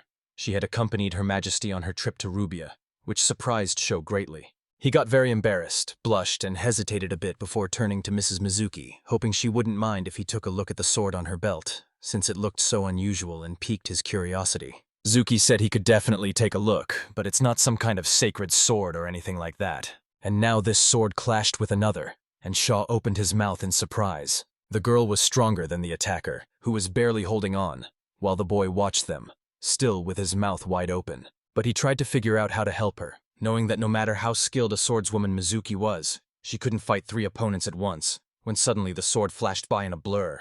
The girl opened her mouth in surprise. She might have been injured as drops of blood began to appear on the stone pavement. Shu couldn't stand watching what was happening anymore, so he called out to a girl by name and warned her that someone was about to attack her from behind. A glowing orb appeared in the boy's hand, spinning and blinding 3 men, who shielded their eyes to hide from the light. Shu stood there furious, glowing with a bright light. Mizuki finally noticed him, and the men also turned their attention to him, remembering he was a scientist. One of the bearded men shouted to his group that they needed to run, while Sho and Mizuki silently watched them leave. The boy was drenched in cold sweat because he had managed to trick them with air compression magic. But there was no way he could hold his ground in a fight. After a moment lost in thought, he snapped back to reality and immediately sat down beside Mrs. Mizuka to make sure she was okay. The girl had a wounded shoulder and was holding it to stop the bleeding. Sho loudly pointed out the bleeding, realizing he needed to stop it immediately. They leaned against the wall, and Shaw bandaged her wound, placing a twig under the dressing, managing to give first aid. The boy picked up Mizuki and shouted that they needed to get back to the castle quickly because the master definitely had healing spells. And so they arrived at the master's house. Mizuki was lying on a mattress, feeling unwell, but the doctor refused to treat her. Sho didn't understand why, and had already started begging Stella, since the master went to gather plants, and she was the only one he could turn to now. Trudy angrily said she wasn't working here as a doctor. The guy didn't know how to convince Stella, so he begged Mizuki to help in any way she could, because if they did nothing, she would disappear. The Sho was begging her, almost in tears. Stella watched him silently, then laid down her terms. He had to agree to spend the night with her, and only then would she consider it. He agreed and said he'd do anything, and Stella thought he assumed she'd accept this reluctant agreement, not realizing she had her own pride as a woman. Sho started apologizing, prepared for anything. Stella smiled and walked over to the injured Mizuki, sat beside her, and began casting a healing spell to restore her condition. Mizuki's wound started healing right away and soon disappeared, and when the girl woke up, she apologized to Lady Stella for the trouble, saying the bleeding had stopped, but would start again if she moved. As she walked away, Stella said she didn't care what happened to the Empire's people. Mizuki got nervous and tried to call out to the departing girl, but Shu couldn't understand why she hated them so much, or if there was any reason behind it. Sho hoped she would be all right. The girl agreed and thanked him for saving her life. The guy said he didn't even do anything, just that if she ever had problems, he was always ready to help.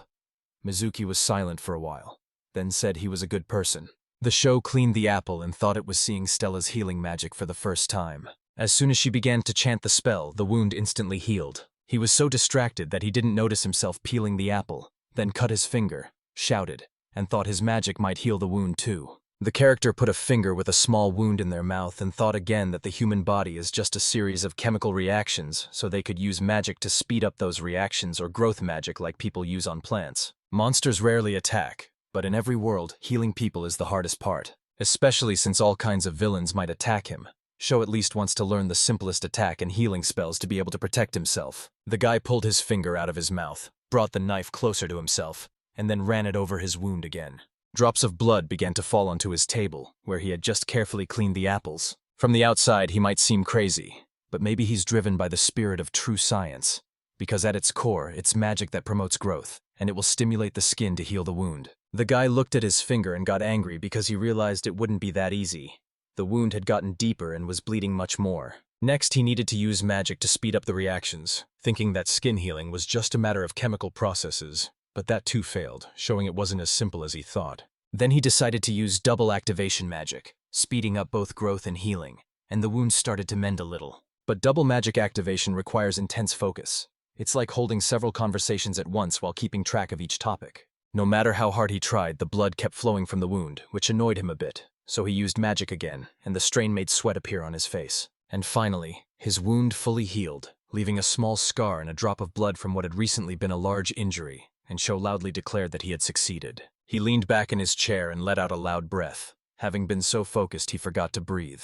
But he did breathe after all. The Sho can only use the magic of his mind. If he keeps exploring, his magical abilities will grow significantly. If you think about it, spell magic is like a program that activates several spells and then combines them effectively. He didn't understand when it would stop recharging. For example, if you cast magic on meat, it won't turn back into a cow, multiply, become fertilizer, or rot. And magic can only close wounds. It simply borrows life energy in advance to speed up healing. The show realized that the flesh wouldn't heal because there was no life force to borrow, all while watching the freshly seared state. This means that when the heart stops, blood stops flowing and oxygen can't reach the body.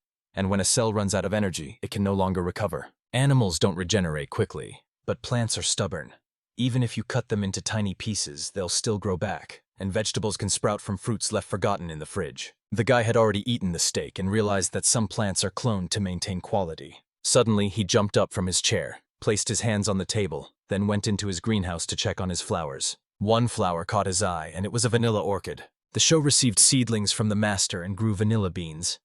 Then he heard that orchids are also being actively cloned, and if he could somehow magically trigger excessive tissue regeneration, he might be able to clone orchids too. The boy realized he had to give it a try, so he took a sheet of paper and cut it into small pieces. Cut out a leaf and place it in a sterilized cup of water. Activate the magic, and let the leaf's cells multiply. Arrange the leaves evenly spaced in the water, as overgrown leaf cells may later turn into a white mass. New shoots began to sprout from the leaf, and suddenly a big new leaf grew. The boy happily said he had recovered, and so he would be able to clone and multiply any valuable plants, producing as many vanilla beans as he wanted. And then, like an evil genius, he burst out laughing loudly. He kept laughing loudly until he lost consciousness from laughter and collapsed on the spot, seeming to have overused his magic. After a while, he was sitting in his house, looking at a small part when someone called to him. It was her, and he turned around, surprised to see her. The girl realized he was up to something amazing again. Sho looked at her and said he was just thinking about random silly things, and he thought that something good had happened. Nim reached out to Mr. Shaw again, asking him to come to Onion Kopan, but he couldn't figure out which Kopan she meant. The girl said it was a very fluffy and fun place with a nice scent. Sean and Nim were walking down a quiet little street in their town, with only a few people around. The guy decided to go back to her, trying to understand what she meant. It's fluffy and smells delicious. Nim said her mom had opened a shop, and the man was a bit surprised, so he decided to ask about her again.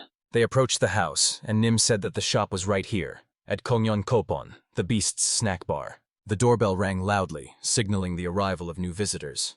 While the cafe was already bustling with people chatting happily and enjoying their drinks, he said all the visitors were werewolves, and hoped it wouldn't be a big problem since Mr. Shaw wasn't one. And the girl turned to Mr. Shaw, saying they were all happy to see him. Nina, Nima's mother, immediately said she was very happy to see him, as she had heard so much from him that she considered him an outstanding scientist. She said she was his mother, and the young man introduced himself as Shaw, explaining that he was still an apprentice since he hadn't earned his certificate yet. The guy heard that to get an official certificate as a true master, he needs to join the Imperial University, but he's not really interested because what he does won't change whether he gets it or not. People in the diner noticed that he himself, or rather a true master, had appeared nearby.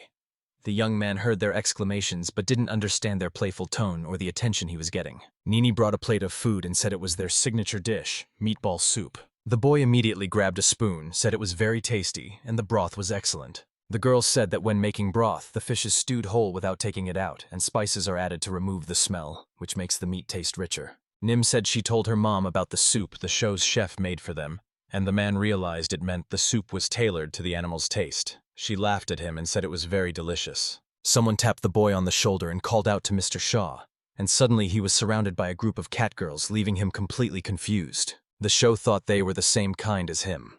One girl confirmed it. Another said she wanted to get closer to the host, making him wonder if they were interested in scientists, though he felt they probably weren't. The blonde cat said there were rumors in town that the show's host was a demon, and the guy couldn't understand how that happened, while the girls added that he was a true master who invented spider chocolate. The show tried to recall the chocolate with the spider, since after one incident, it started being successfully produced and secretly sold to us as a tonic and nutritional supplement during and after illness. But the merchant secretly spoke of other effects, like one of them saying it was actually very effective for something else and that all the girls would be yours. It seems that with such a bold ad, the product is selling well with some pretty enthusiastic reviews.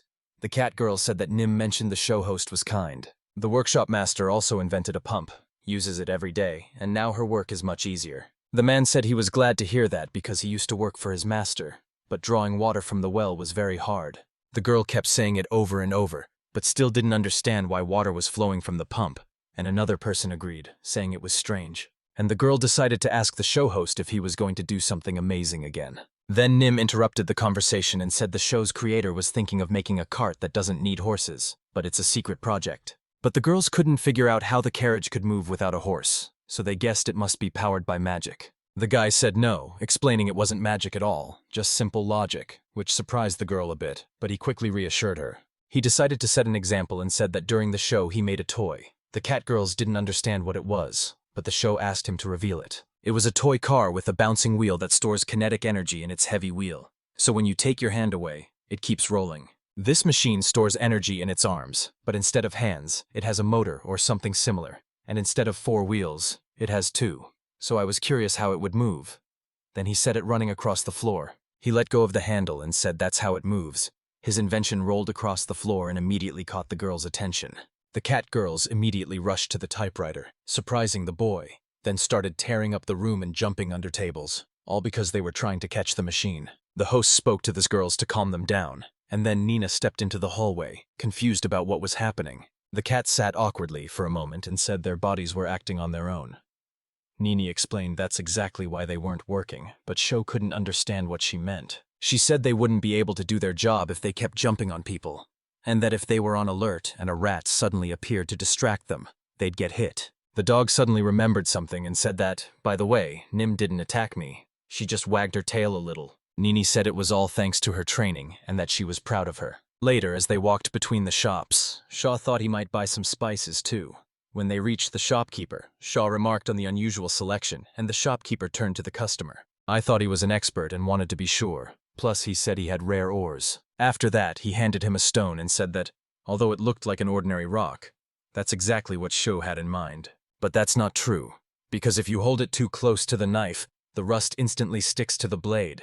Sho saw this natural magnet and got curious, since it's so rare it isn't even worth a single gold coin. And then he said he would buy it. The merchant was stunned by how quickly he decided and asked him to wait, not believing they would actually buy it, while Sho thought it wasn't for sale, because he wanted that one in particular. The seller apologized, saying he didn't expect anyone to spend that much money on it, but the man added that he would choose something else. Among many items lay dried slime, which the boy pointed to. A nearby sign said it was a local delicacy, and though Nim was surprised by the choice, the boy was already paying for it.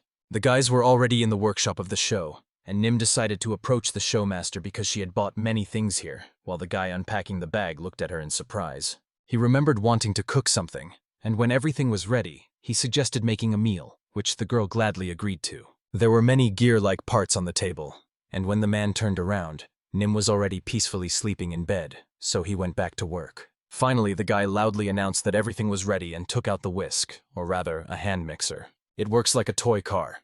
You twist the handle to build up energy in the flywheel, and its momentum keeps the whisk spinning even after you let go. Nim woke up confused about what he was doing. Sho noticed she was awake, and he explained he was beating egg whites to make meringue, a new word for her, and she didn't know what meringue was. The girl was surprised at how quickly it became so fluffy. It was white, soft, and delicious, and the boy suggested making his fluffy too. On the table were creams separated from milk by a centrifuge, and it was also easy to whip with a hand mixer. A girl asked the show host for help because she didn't understand what the slime was, especially since it's poisonous. The man said that only the organs were dangerous, while the transparent part was harmless, almost like a jellyfish. If you put it back into hot water and let it cool again, it will set like jelly. If you mix meringue with fluffy slime, whipped cream, syrup, and add vanilla beans, the semi-frozen slime will look like natto, which was also planned to highlight the flavor. Mix the slime in a bowl, let it cool, and today's snack, natto's otherworldly slime mousse, is ready. Suddenly Stella and Rubia entered the room, and the healer asked Shaw to bring her something sweet. The man immediately said it was almost ready, so they could pick it up, and he thought they had mistaken the place for a cafe. 3 girls immediately started tasting the new dish, not knowing what it was. It was cool and delicious, with a soft, tender texture and a crispy crust that tasted amazing. The host said the cake was called a mousse, but when it came to the main ingredient, he suddenly hesitated and fell silent. Then he said the main ingredient was slime, which shocked the girls. They weren't sure if it was the same slime, and sadly, the guy had never actually seen it in real life. Stella said she was given this to eat because it's considered a delicacy, but it didn't taste that good, and Sho said he's glad she liked it. Rubio was so shocked she didn't even move. Stella said it was a negative reaction, and it seemed like the girl wasn't breathing, though there was still lotion on her spoon. Stella said that Rubia is a bit picky about food and has a bias because of it, and Sho awkwardly laughed and agreed. When she sees a rare fish, a rare vegetable, or a rare dish, she wonders if it's edible. But Shaw wished they would learn from the Japanese, who eat just about everything. Stella didn't recognize the smell since it didn't remind her of slime, so she guessed it was vanilla, but the boy said it was the scent of an orchid. The girl remembered she used it for fragrance, so Shaw immediately asked Mrs. Stella to make it into perfume, and she asked in surprise. He said they should dissolve the perfume in a specific alcohol and pour it into a small bottle so they could enjoy the scent any time. Stella immediately threw her arms around him, trying to kiss him, but Rebelia woke up and turned to Shaw, surprising him, and he turned back to her, glad she was alive. She started denying it but said that if he made her a perfume, she would forgive him. The next day, shouts echoed in the workshop aimed at the performance with someone saying he was terrible. The man immediately understood she was talking about Stella's perfume, which he heard she really liked, and the evil queen confirmed this. But Sho quickly added that he had also made sure to create them for Her Highness. The girl sniffed a strand of hair, hoping he'd think it smelled sweet and tempting, and he confirmed it, saying it smelled nice and calling her Your Majesty. She said he could call her Lilo, but the boy felt awkward and said he couldn't just use her name. Noticing others watching, she understood and puffed out her cheeks in embarrassment or hurt. Sho understood her feelings because he too felt isolated, especially when people called him a master or a true master, so when they were alone, he would call her Lilo. He wanted to make sure it would work. Layla immediately said it was fine and agreed. Then Sho remembered something and went back to Layla. She didn't understand what it was, but he wanted to find out about those chocolates, specifically if they sold well, and the girl said yes, they were very popular. At the market, each spider chocolate bar cost 2 gold coins, and rumors say they're quickly snapped up by big merchants, kings, and nobles. Though it's rarely mentioned, some people have even disappeared from overeating these chocolates. The boy shyly repeated this, doubting if it was really true. As Lila said, that he had nothing to worry about. All the old men and pigs on his hit list have already gone to hell, and maybe that's exactly what he was trying to achieve all along. Sho agreed awkwardly, not expecting it to have such an impact. Lila said he was just sweet, threw her arms around him and laughed. The guy thought she seemed like a nice girl, but wasn't afraid to get her hands dirty. Her political skills were impressive, and Shaw couldn't stop sweating. The show has been in another world for several months now, and he has learned a few things. Civilization there has been stuck in the same state for over 1,000 years. If we assume this world's civilization is at the Edo period level, it could develop to modern Japan's level in just over 100 years. One reason might be magic. Convenient magic slows down scientific progress, and it's surprising they don't even have matches to start a fire, let alone electricity. Some magical stones can be charged with magic and light up when struck, but they're very expensive, so ordinary people who can't use magic find it hard to light candles. Sho thought about what a simple generator made from a natural magnet he recently bought from a traveling merchant could do, but it wasn't enough to charge a phone, even though in his world it was enough to light a bulb. The boy thought about the light bulb. He needed glass, and it existed in this world, but it wasn't suitable for bulbs because it was too cloudy from impurities, so he realized he would have to make it himself. The show went off to find the materials needed. The raw material for glass is quartz, which is abundant along riverbanks. The type of glass common in the original world will be hard to recreate due to the chemicals used. He believes that some old crystal glasses were made using wood ash, and also lead. He read in a show that the more lead it contains, the clearer it becomes. He thought the heavy detector's scintillator could be made of glass, and if it was made of lead, he knew it would be in the castle's materials department. You could hear him working hard inside his house. Sho was once again sitting at his table, crafting his piece, a glass melting crucible carved from a larger piece of quartz, and now he needed ashes. He would need plenty of firewood to heat a large cauldron of magically warmed water until it was fully saturated. We need to take the liquid with sediment, speed up the reaction using magic, and get a white powder. That will be potassium. But what kind of potash? Although the name no longer mattered, the quartz needed to be crushed to dissolve more easily. He also replaced the wooden pestle and mortar he used to grind wheat with metal ones, allowing the grain to be crushed automatically by the power of a water wheel. And during the process, he discovered that magic could repeatedly heat and cool quartz to break it into small pieces. He realized once again that magic can do much more depending on how it's used, and that it can boost work efficiency. You need to put quartz, casing, and lead into a crucible, then place it in the furnace. Lead would melt first, while quartz likely wouldn't melt at all because glass melts at a very high temperature, and as expected, the forge isn't powerful enough. So, he enhanced it with magical heating, by speeding up the vibrations of molecules to raise the temperature. Quartz begins to melt and glow with an orange light, then it's poured onto a steel plate. You need to crush and stretch it using magic that adds weight, which is a drawback of magic that normally reduces weight. Then it cooled down, but suddenly the man noticed something strange. Some lead remained, and Sho realized it hadn't fully melted. After a few tries, he finally gets it. Only the lead that's yellowed from heating melts well, so only the first part needs to be heated, and only the yellowed pieces will be selected. The show ran another rehearsal, starting by pouring the liquid from the glass.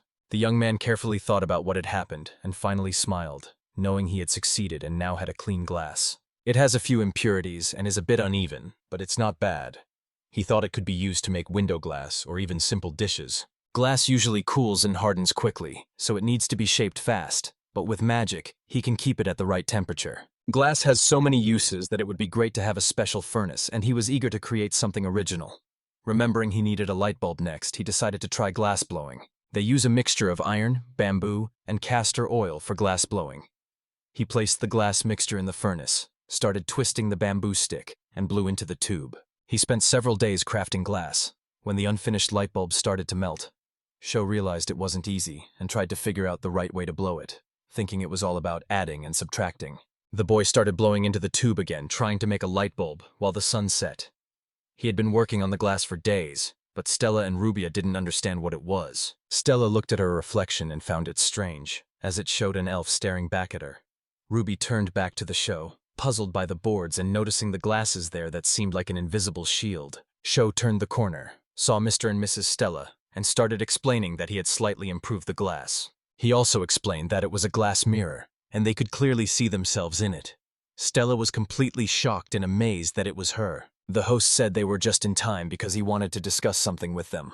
The guy held out a coiled wire, about to explain it was copper, but Rubia already knew what it was. He confirmed this and wanted to cover it with a thin film, having already tried wrapping it in paper, but the paper was too thick. Rubia thought she could use Nikava because when bent, it peels off easily. Then Stella suggested that maybe it would be better to use insect wax. Sho asked again, but Rubia realized it might be appropriate and told him to get ready because they were heading into the forest after him, which the guy didn't expect at all. But that man knew it because the master was a true scientist too, and Ruby said they needed to hurry. The beeswax was just like in his old world, and when the copper wire was passed through the melted wax, it formed a nice coating, and thanks to the craftsman and Mrs. Stella, he ended up with a good coil. The problem was with the filament. He couldn't get tungsten, which was used as the material, so the carbon filament was made from finely shaved bamboo treated with steam. The first incandescent bulbs, also known as Edison bulbs, used bamboo for the filament. Stella thought it was the vacuum cleaner's magic. The guy confirmed it, and she wanted to know what he had done. The guy said it was a lamp. The girls couldn't believe it. So he explained that the copper wire wrapped around it is called a coil, and when they insert or remove a magnet from the coil, it lights up. He brought the magnet close to the coil, and the light bulb lit up just as he said. Rubia was surprised it actually glowed, while Stella didn't understand why it happened. The boy explained that when you put a magnet inside a coil, it creates a force like electricity that lights up a bulb, and Rubia realized it wasn't magic. The boy confirmed this and said anyone could use this idea. If you combine this with a water wheel or windmill to create a mechanism that runs continuously, the lanterns could shine even brighter. But Stella said there's a problem. It's awkward when the surrounding darkness suddenly becomes as bright as day.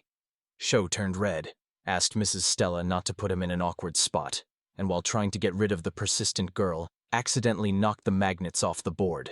A stone shaped like a pentagon fell onto a tablet with a lamp, and Sho couldn't believe it. The bulb stayed lit even though there was no magnet on the coil. He realized that as soon as you bring the magic stone close to the spiral, the light bulb lights up, discovering that electromagnetic induction happens inside the stone, and Sho found this amazing, fully enjoying the other world. Ruby was amazed by the beautiful light the bulb gave off.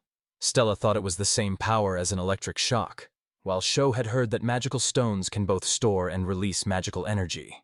But he never imagined that the magic stone could generate electricity. The magnet needs to be constantly moved inside the coil, while the magic stone creates a magnetic field just by being nearby. Sho asked the master, thinking the magic stones wore out from constant use, but the girl said she had never heard of such a thing. He was surprised that it turned out to be true, since it was completely clean and inexhaustible energy. and if he had discovered something like that in his world, he would have already won a Nobel Prize. The Shah was already at the castle, talking with Layla about a new invention he had been working on, and the queen was very happy to see him in her kingdom, and eager to hear what he had come up with this time. But the man was serious and addressing the girl said, "Your Majesty, he can be sold." Now they were walking through the basement, and Layla had no idea what they were going to do there. The show said she needed to hold it tight. The girl held an unknown object, not knowing what it was, and he said they were about to place a magical stone. The girl held an object that looked like a flashlight, lighting up part of the basement. She thought it was cool, but believed it was magic. Sho denied it and said it was a clever trick based on logic. A polished copper plate with a tin reflector is inserted into a bamboo tube. A coil is placed inside and connected to a bulb, and when a magic stone is put into the tube, electricity appears. The girl lit up her face and said it was great because now she wouldn't have to struggle to light a candle. And Sho added that it would also be handy when Layla wants to go to the bathroom in the middle of the night. The queen immediately said it would be put up for sale and mass production needed to start right away. Then the guy said he'd gladly take it on but needed something first, while the girl eagerly waited to hear what he would say. He needs crystal glass and magic to create a vacuum for this light component, and making the glass requires a lot of fuel. He'll figure out how to set up mass production, but you'll have to wait a bit. The girl said with excitement and joy on her face that she was leaving it to him. So, Sho was walking through the city when a woman greeted him, calling him Sir Scientist, and he replied that it was a beautiful day. On his way, he met a man who noticed he was a craftsman and was shopping.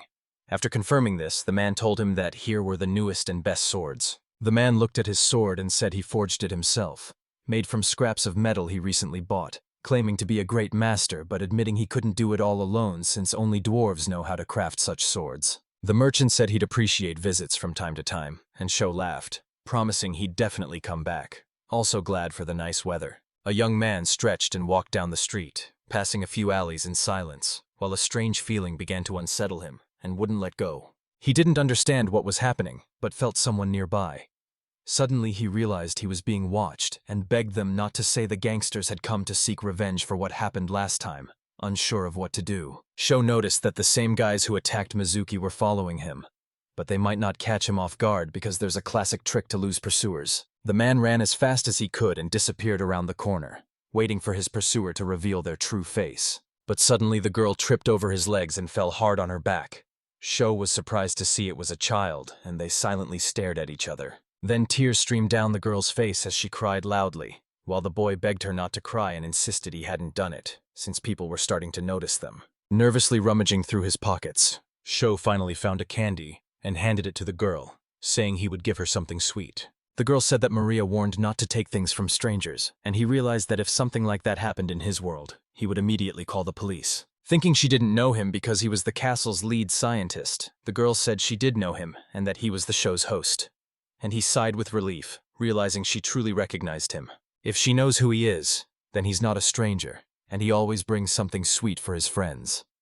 The girl paused for a moment, her eyes lit up, and she took the candy. She enjoyed it, and the guy said he had made the candy himself from fruit. She does the right thing, and tries not to take anything from others because, after all, she doesn't want to be kidnapped and sold somewhere. Maria told her that. But suddenly, someone behind her thought she might have something, and the boy said she shouldn't take things from strangers. The girl immediately said he was a true master of the show, someone she knew well enough to take things from. But someone in the crowd called it unfair. The boy with cat ears said he knew him too, called him old, and said he might fool his sister, but not him, and Sho thought that was cute. Since she works in the castle, Sho was surprised to find the Beastman working there too. He realized they were talking about him and that he was her brother. So Nim's brother asked not to be treated like a cat. He wanted to tell me that she bragged about having a sweet brother, but he kept asking not to be called sweet because he's the one who will become the head of the family, earn a lot of money when he grows up, and make life easier for mom and sister. Sho started crying in the shower because he thought it was wonderful and hoped he would get something sweet too. The other kids immediately said they help Maria every day, and the boy quickly replied that okay, he would give one to each of them. He wanted to find out if they were following people to see how close they could get. Good thing it was him, or maybe his owner, not to mention their elf. He wanted to find out if they knew his master. The children all said at once that she was a witch. But when I asked about the elf, they all replied together that she was a destroyer. The guy said it's definitely about her. This elf is dangerous, and you never know what she's thinking. One of the guys said he knows that if a true master takes control of the show, it will turn into a magical experiment. And the girl said she could even become a real monster. Sho laughed and said, "Where there's smoke, there's fire." And maybe that's true. Either way, if they keep playing these games, the parents will be upset. The children sat on the stone ledge, staring at each other in disbelief, realizing they had neither a father nor a mother. Sho was surprised, but he had heard there was a shelter here. There lived a woman named Maria, with about 20 children, and when the man said he didn't like their dangerous games, but would teach them safer ways to play, the children became interested in his offer. The showman sat down and started carving a piece of wood, turning it into a helicopter, then began making toys for them. Stilts, a slingshot, and even rocked them, all while tuning into their interests. Shaw believed that children were wonderful no matter where they came from, and since he earned money doing fascinating, real scientific work, he was willing to donate to a shelter for these kids. When he arrived in this world, he had no money. He earns a salary of 3 gold coins a month, plus rewards for each invention, so he has about 100 gold coins saved up. It was already getting dark, so Sho told the children it was time to go since it was late, promising to take them to a shelter if they showed him the way. And the kids agreed right away. As a 2-story house began to appear before them, the children shouted that they were home and called out to Sister Maria to tell her they had returned. And without turning around, Maria said, "Welcome home." The girl tried to fetch water but noticed a man with her children. He greeted Maria and said he had met her kids in town. The girl suddenly let go of the well's rope, threw herself into Sho's arms, burst into tears, and called him Mr. Zero. The boy was shocked by the girl's actions because he was someone important. The children told Sister Maria that it was just an act and he was a true wise man. The girl looked at him silently, blushed, realized she had mistaken him for someone else, apologized, and Sho quickly reassured her that it was all okay. He decided to make sure it was Maria, who, still a bit shy, confirmed it. Then the girl ran up to Maria and said Mr. Shaw had made them lots of toys. The girl said she understood that he cared about the children but was afraid she couldn't repay him, so she asked him to come more often. Now Sho was sitting at the shared table, apologizing for eating them, and Maria said the children were very happy to see him, asked everyone to put their hands together, and then suddenly said, "Itadakimasu." The children repeated everything their mentor said at the same time, but the Sho didn't understand what it was or what they were saying. Maria explained that itadakimasu is a foreign custom of giving thanks before a meal, and Zero taught it to her. The young man stayed silent and asked to wait, thinking that maybe Zero was Japanese like him, while the girl turned to Mr. Shaw. She deeply regretted jumping to conclusions. The girl wasn't sure he was worthless, and though Sho was confused, thinking he resembled him in some way. Maria said it was quite the opposite because he was braver. Maria said he looks different, but they share the same aura. Zero said that next time they meet he'll look different, and Sho couldn't figure out what kind of person Zero really is. The girl said he saved her life when she was dying from a severe cough, which was actually tuberculosis, and he also healed her eye that had been blind since birth. Sho didn't know this was possible, and still didn't understand who this nobody was, so he started asking about the girl and whether he was a real wizard scientist since he was very skilled, and asked me to tell him more about him. The girl immediately agreed and said it happened when she was 12. Maria was born blind, rejected by her family, and sent to work in the Emperor's Night Sky Pavilion. But she caught the illness from a visitor who came to them, got sick, was kicked out of the Night Sky Pavilion. He started wandering the streets, and the girl noticed she was disappearing. One day she found herself sitting in the dark by a big tree, and I knew this was where she would disappear with her last breath. A silhouette appeared before her, and behind it a voice asked if she wanted to survive. The girl thought it was God, and answered as if bathed in bright light. She agreed to his proposal. The next time she woke up, her cough was completely gone, and when her eyes opened, Sho thought it was as if God himself had come for her. But the girl agreed on one condition. She said Master Zero claimed there's no God in this world, and if anyone thinks there is, it's either a being with knowledge and technology beyond understanding, or one that's deceiving them. The man said he agreed with him on that, but wanted to know what happened next. Zero advised her to stay with the teacher in this shelter, where life with Master Zero and the other children was filled with many happy days. But one day, Master Null told her he was returning to a distant foreign land. When she ran after him in tears, Master Zero told her that Maria would take care of their connection, and if it was meant to be, she would see him again. The Shah was surprised, but Maria went on to explain that Zero symbolized a fateful connection, a bond between souls. That guy knew it.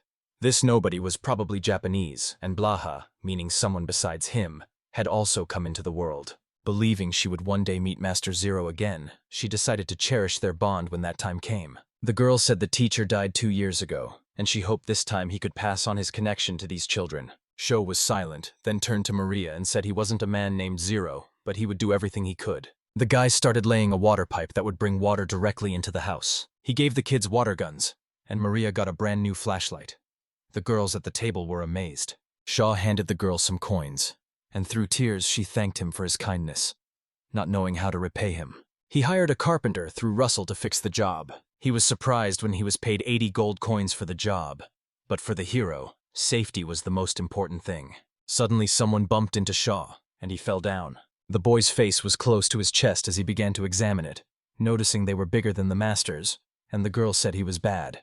The guy tried to explain and ask for a minute, but the unfamiliar woman didn't understand where he was looking. He looked closely at the silver hair, long ears, and dark skin. Sho wondered if he was really a dark elf and called him names again. The girl was annoyed that he kept staring at her, and just then the show started. She didn't understand why he was rushing off, apologizing, and she irritably said he was in a hurry. The next day, Sho stopped by Nina's snack bar and greeted her. She was happy to see him too, but then someone came looking for him, which took him by surprise. The elf he had been running from stood by the table, glaring at him angrily. He tried to recall yesterday, but before he could finish, the girl interrupted, saying she was very sorry, leaving him deeply shocked. She came here to see the master known as the demon, but the more she heard about him, the more she realized she was the one who had driven him away, so since he often ate there, she decided to wait for them. The man stood there embarrassed, apologizing for staring and explaining that men do that, but the girl said she was used to it, introduced herself as Fei Fei, and once again called him a true master. Suddenly, the girl grabbed the boy and asked him for help, hoping he could save her village, but he didn't understand what was going on. He heard that the road through the valley leading to the dark elf village of Fei Fei was blocked on both sides by massive landslides, cutting it off completely. The village of dark elves lies at the end of the western valley on Felon's side, and they were lucky to ride in a wagon with a merchant heading west. The show thought dark elves could use magic, but the girl said they can, just that with a boulder like that, they wouldn't stand a chance. The boy couldn't believe he was really that big and didn't know what to do, so he decided to ask the wizard who knew powerful magic for help. Fei Fei said it would cost too much. Their village isn't wealthy, but true craftsmen are different. They sometimes work not just for money, but for the sake of the idea. The guy laughed and said that things like this happen, but he's weak, especially when a pretty girl asks him for a favor, and finally, he understood what it means to be a man. He said the girl could call him Sho and might come up with something right away. She agreed, and they kept riding in the cart that rattled loudly while the boy tried to figure out what the noise was. The rider turned to the real master and said they were in trouble. Demons had surrounded them, and several eyes were already appearing in the bushes, ready to attack. Fei said these were black wolves and realized they had probably entered their territory. Sha didn't know what to do, and the girl said they would distract the wolves. As the wolves emerged from the bushes bearing their teeth, the elf told Sha they could climb a tree to escape. He took advantage of his lighter weight, grabbed a branch, and climbed the tree, while the wolves started trying to climb up after him. The show said there were too many of them. The girl got upset because her bow was being repaired. The boy got nervous, thinking they were stuck and froze, but the fairy reminded him about magic. She has fire magic, but doesn't want to use it. Black wolf pelts sell for a high price, so burning them would be foolish. Sho said he meant something else. Lightning magic can burn a few people, and those nearby might be knocked down by the shock. The girl enthusiastically said she was fine and understood, because if lightning had struck that tree, it would have been disastrous, so he had to come up with a plan. And finally, he had an idea. The spirit's blessing would protect their surroundings. His lightning magic lowers air pressure, evaporates water, and creates storm clouds. The girl liked it, and the boy used it to simulate weather. There was no water source here, but the forest should be very humid. The sky filled with clouds. Lightning started to flash, and after a while, a bolt struck near them. The boys jumped down and ran away from the tree while all the wolves lay still, which pleased Fei. A man in a wheelchair was sitting and waiting for 2 passengers when a girl approached the trader, wanting to know how much he would pay for them. But the merchant wanted to be sure they were truly confident because they deserved it, and the girl said she had enough money. The show said if you think about it, he always wanted to try the black wolf. The girl said, "This is it," referring to the show where boulder blocks the road to her village. He saw the boulder and couldn't believe it, not understanding what it was or how it got there. The rock was so huge that the people nearby looked like tiny insects. People were happy that Fei Fei was back. She immediately turned to the boys and said she had brought a real master with her. The residents applauded, hoping they were finally safe, while he couldn't understand how he could destroy it now. The Dark Elves' village is located on this continent near a massive cliff stretching east to west, at the end of a valley formed by a fault line. But in the valley, a huge rock about 30 meters tall fell from the cliff and is now blocking the road for vans and other vehicles. A young man started using magic, causing an explosion that Sho tried to hide, and when the smoke cleared, a black hole appeared where his magic had been. The magic of air compression only scorched the surface, and in the old world, it would have been like a dynamite explosion. It needs a higher level of heat. When air is compressed, its temperature rises because the molecules move more energetically in the confined space, releasing heat. For example, if you compress the air twice as much, it produces significantly more heat and the force of the explosion increases. He tried to activate different types of magic at the same time, which is difficult but possible. And now, for the first time, he's attempting to activate the same magic twice. Double activating different types of magic is like holding a baseball bat with both hands, while double activating the same magic is like stacking one baseball bat on top of another. The guy wants to try something risky, so everyone should stay away from him, and you need to stay focused. The center turns white, which means the temperature must be over 5,000 degrees. The guy tested his method on a stone, and it started to melt. And he decided to dig even deeper, when suddenly the boy's eyes widened in shock as black liquid began to flow from the stone. Molten rock started to erupt, and Sho got scared because it was too close, all because he let his guard down for just a second. He probably broke free by drilling a straight hole, which increased the pressure, and Faye was scared for her life. She started calling his name, and luckily, Sho was able to open his eyes.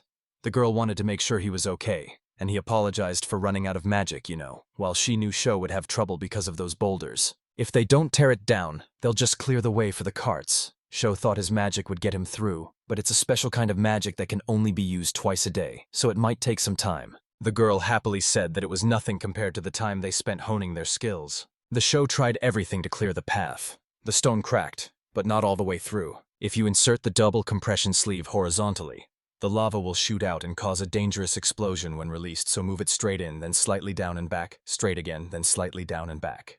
The Sho said it was very tiring, and at Fayette's request, the master was allowed to take a rest. Now Sho was lying on the girl's lap, blushing with embarrassment. He was surprised they valued him so much, and it even scared him a little. The girl said it wasn't like that. They were just trying to please someone useful. The other elves grumbled that they had never been treated so well. The fairy stepped out of the tent and told them to be quiet because they still had to clean up the trash, and the boy thought these elves were real Amazons. 10 days have passed, with magic being fired every time, and though it continued, the hole in the boulder kept growing. And finally, the tunnel was opened, and everyone was happy that the path to the village was accessible again. The elder of the Dark Elves didn't even know how to thank him for what he had done. Sho was surprised by the old man and tried to guess his age, and I told him aloud not to worry. He was just glad they managed to test the double magic activation. He couldn't even imagine the uproar Lila would have caused if he'd done it in the castle. I thought they might have a rare mineral found only in this part of the world, or something with an unusual color.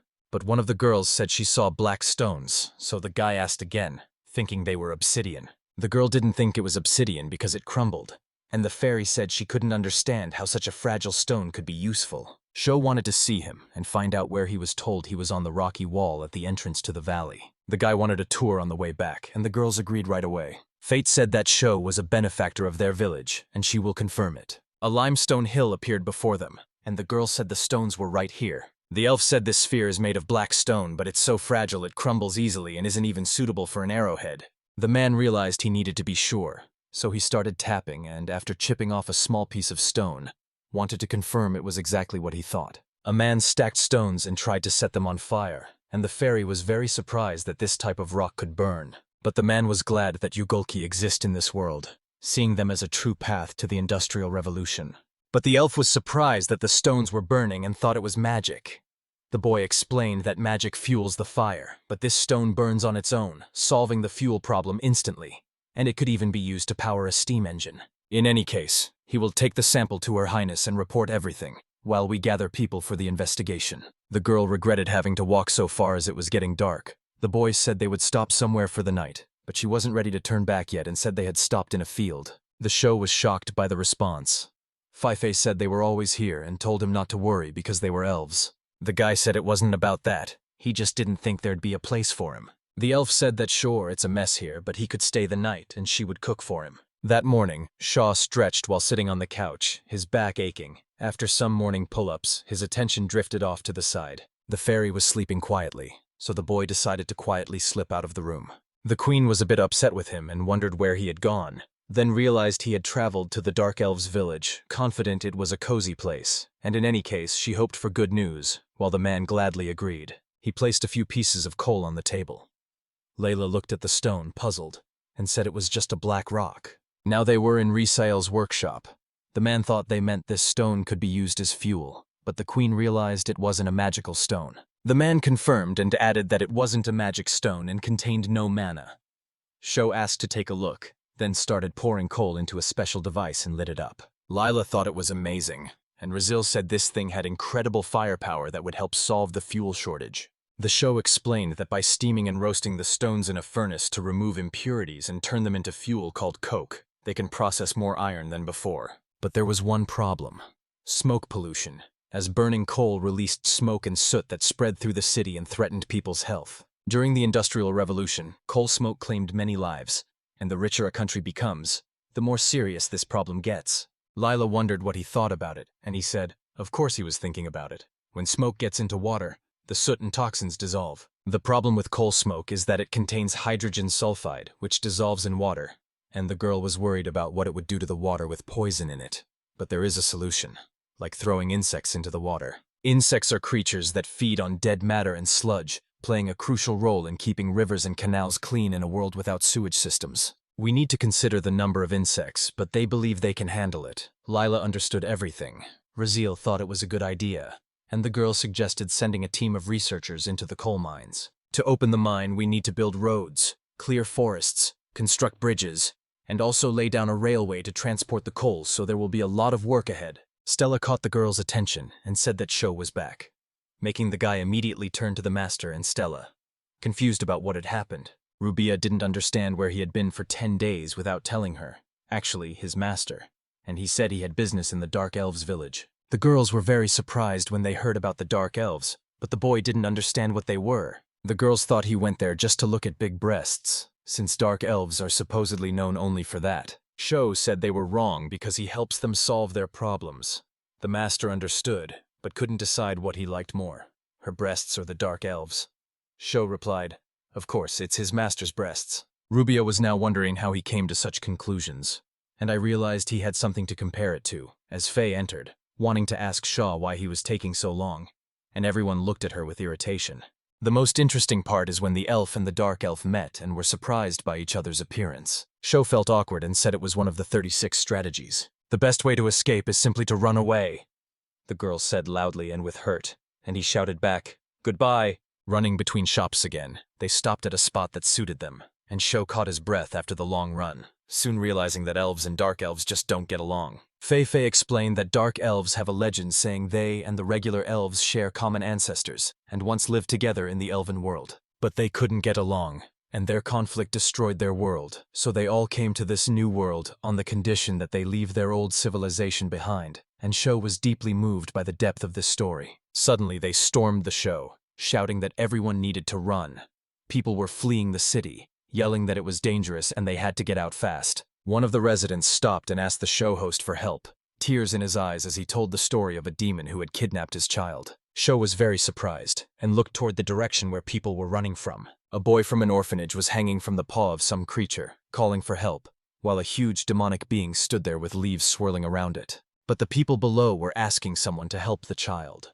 A harpy was holding the boy, and Fei didn't understand why she was there. Sho realized that his lightning and Fei's magic would reach the child, and as he tried to figure out what to do, the answer came to him instantly. He remembered the slingshot he made while playing with the kids at the shelter, and if he combined his magic with Fei's, it would be enough to defeat them. Kinetic energy is proportional to mass, which is proportional to the square of velocity. Meanwhile, he fired a projectile at the monster. The heavier the bullet, the more powerful it is.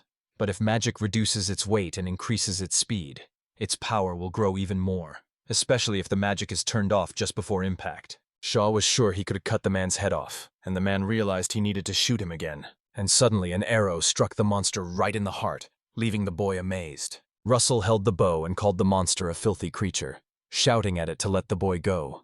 Sho saw this and thanked him, while the bird began to growl and whimper in pain. Fei said she would attack and also wants to drop masonry on them. The hurricane around the bird grew stronger, so everyone had to go inside the building. The bird changed its form and started firing projectiles at the townspeople and heroes. Suddenly, Stella appeared in front of the guys, who immediately raised their protective barrier, and Shaw was glad to see her. He thought her work was amazing. The barrier didn't block his view but completely stopped physical attacks, and Stella turned proudly, saying she could even deflect dragonfire. Shaw didn't understand how it worked, but he saw photons passing right through it, meaning it doesn't block lasers, microwave signals, or attacks from solar panels collecting light. Rubella suddenly appeared and found the situation very problematic, then noticed Shaw and warned him to step back because she was about to explode. The guy shouted at her to wait, thinking she was crazy because there are kids around and she could destroy the whole city, but Rubia said some sacrifices would have to be made. The girl didn't know what to do, her face serious. Ficky jumped onto Rossel's balcony, distracting him from his task, and Jock asked him to hand over the bow, which she then took for herself. She drew the bowstring tight and shot the arrow with all her might straight at the monster. The giant held the boy in his paw and roared at the whole city again, then suddenly let go, and the boy started falling fast. Faye shouted to get Shaw's attention, and he immediately looked up to see a boy falling.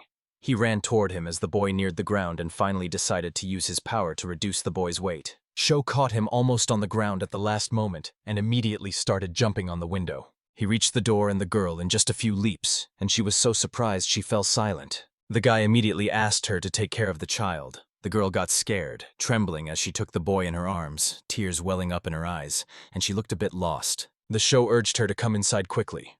He was already shouting, worried about the townspeople and the child who had nearly fallen victim to the bird, and the girl nodded seriously, agreeing with him. The bird raised its sword, instantly catching the attention of Shaw and Fei, who called the boy for help again as the bird launched another attack, sending a barrage of projectiles flying toward him. He couldn't escape them all. They hit him several times. One blow struck right in the heart, and the girl screamed his name in fear. Stones hit the boy, injuring him, while the dark elf cries out in alarm. His phone breaks and memories flood back. The Shaw records a video and greets the camera, introducing himself as the king of inventions on the channel. The guy shows the camera an alarm clock and says that today they'll start assembling it, while this round alarm clock works on its own. At the end, he notices the recording stopped halfway, reviews it, and then asks viewers to subscribe to the channel and hit the like button. He notices that 12 people have already watched his video, but only 3 have subscribed so far. He's happy to see the numbers growing and new comments coming in. The main character is thinking about what to film next and dreams of buying a new camera. Suddenly, the young man hears his name, opens his eyes, and takes a sharp breath. The girl nearby says he's been shot in the chest and she'll help him now, but the Shaw says he's okay. He had something in his inner pocket that saved his life, and he wonders why he's taking such a risk. A man asks where the harpy is, and it turns out she's alert and circling in the sky. The girl says that since they saved the child, they can just blow it up and start the attack, but Shaw stops her, saying they can't do that because they want to minimize damage to the city. The girl asks what they should do in this situation, and he replies that he has an idea, but isn't strong enough to cast magic on something that big, so he needs her help. She understands what he's saying. The main character starts running, saying he'll take her somewhere, and at his signal, they can begin. A guy creates a sphere and throws it at a harpy, catching her completely off guard and leaving her very surprised. She steps back, and Shaw yells at the master to start right now. The girl firmly raises her staff and casts a spell to gain weight. The monster falls, and the hero pulls out a knife and lunges at it. During the flight, he gains extra weight and strikes his heart with full force. Blood flowed from the enemy's body as he fell to the ground lifeless. The monster was defeated. The girl asked Shaw if they were done with her, to which she replied, according to her. People started shouting that the show's host had defeated the harpy. Everyone was cheering, and Stella said she rarely comes across such a fresh harpy body and valuable materials, so she wants to arrange for it to be brought to the castle later. A father approaches the rescued boy and his mother, and they embrace, crying tears of joy. Suddenly, Layla appears at the carriage and asks Shaw if he's all right, surprising him by being there. She says she heard a noise and came running, notices he's covered in wounds, and asks if he killed the demon. The main character says he didn't do it alone. His friends, the Master, Stella, and Fei, the Dark Elf, helped him. He also mentions that the weaponsmith helped him, and he is extremely grateful for that support. His Highness says that to honor their brave deed, he will give them 2 gold coins. The guy asks if she wants him to give it back, and Layla explains that she doesn't have any cash on her and will pay him back later. The girl also thanks Fei for her help and invites her to visit them again. At the castle, Fei and another knight are dueling with swords. The girl wins decisively by disarming her opponent in battle. Layla looks at her proudly, hands on her hips, and says there's no doubt about her skills. Her assistant asked if she was sure,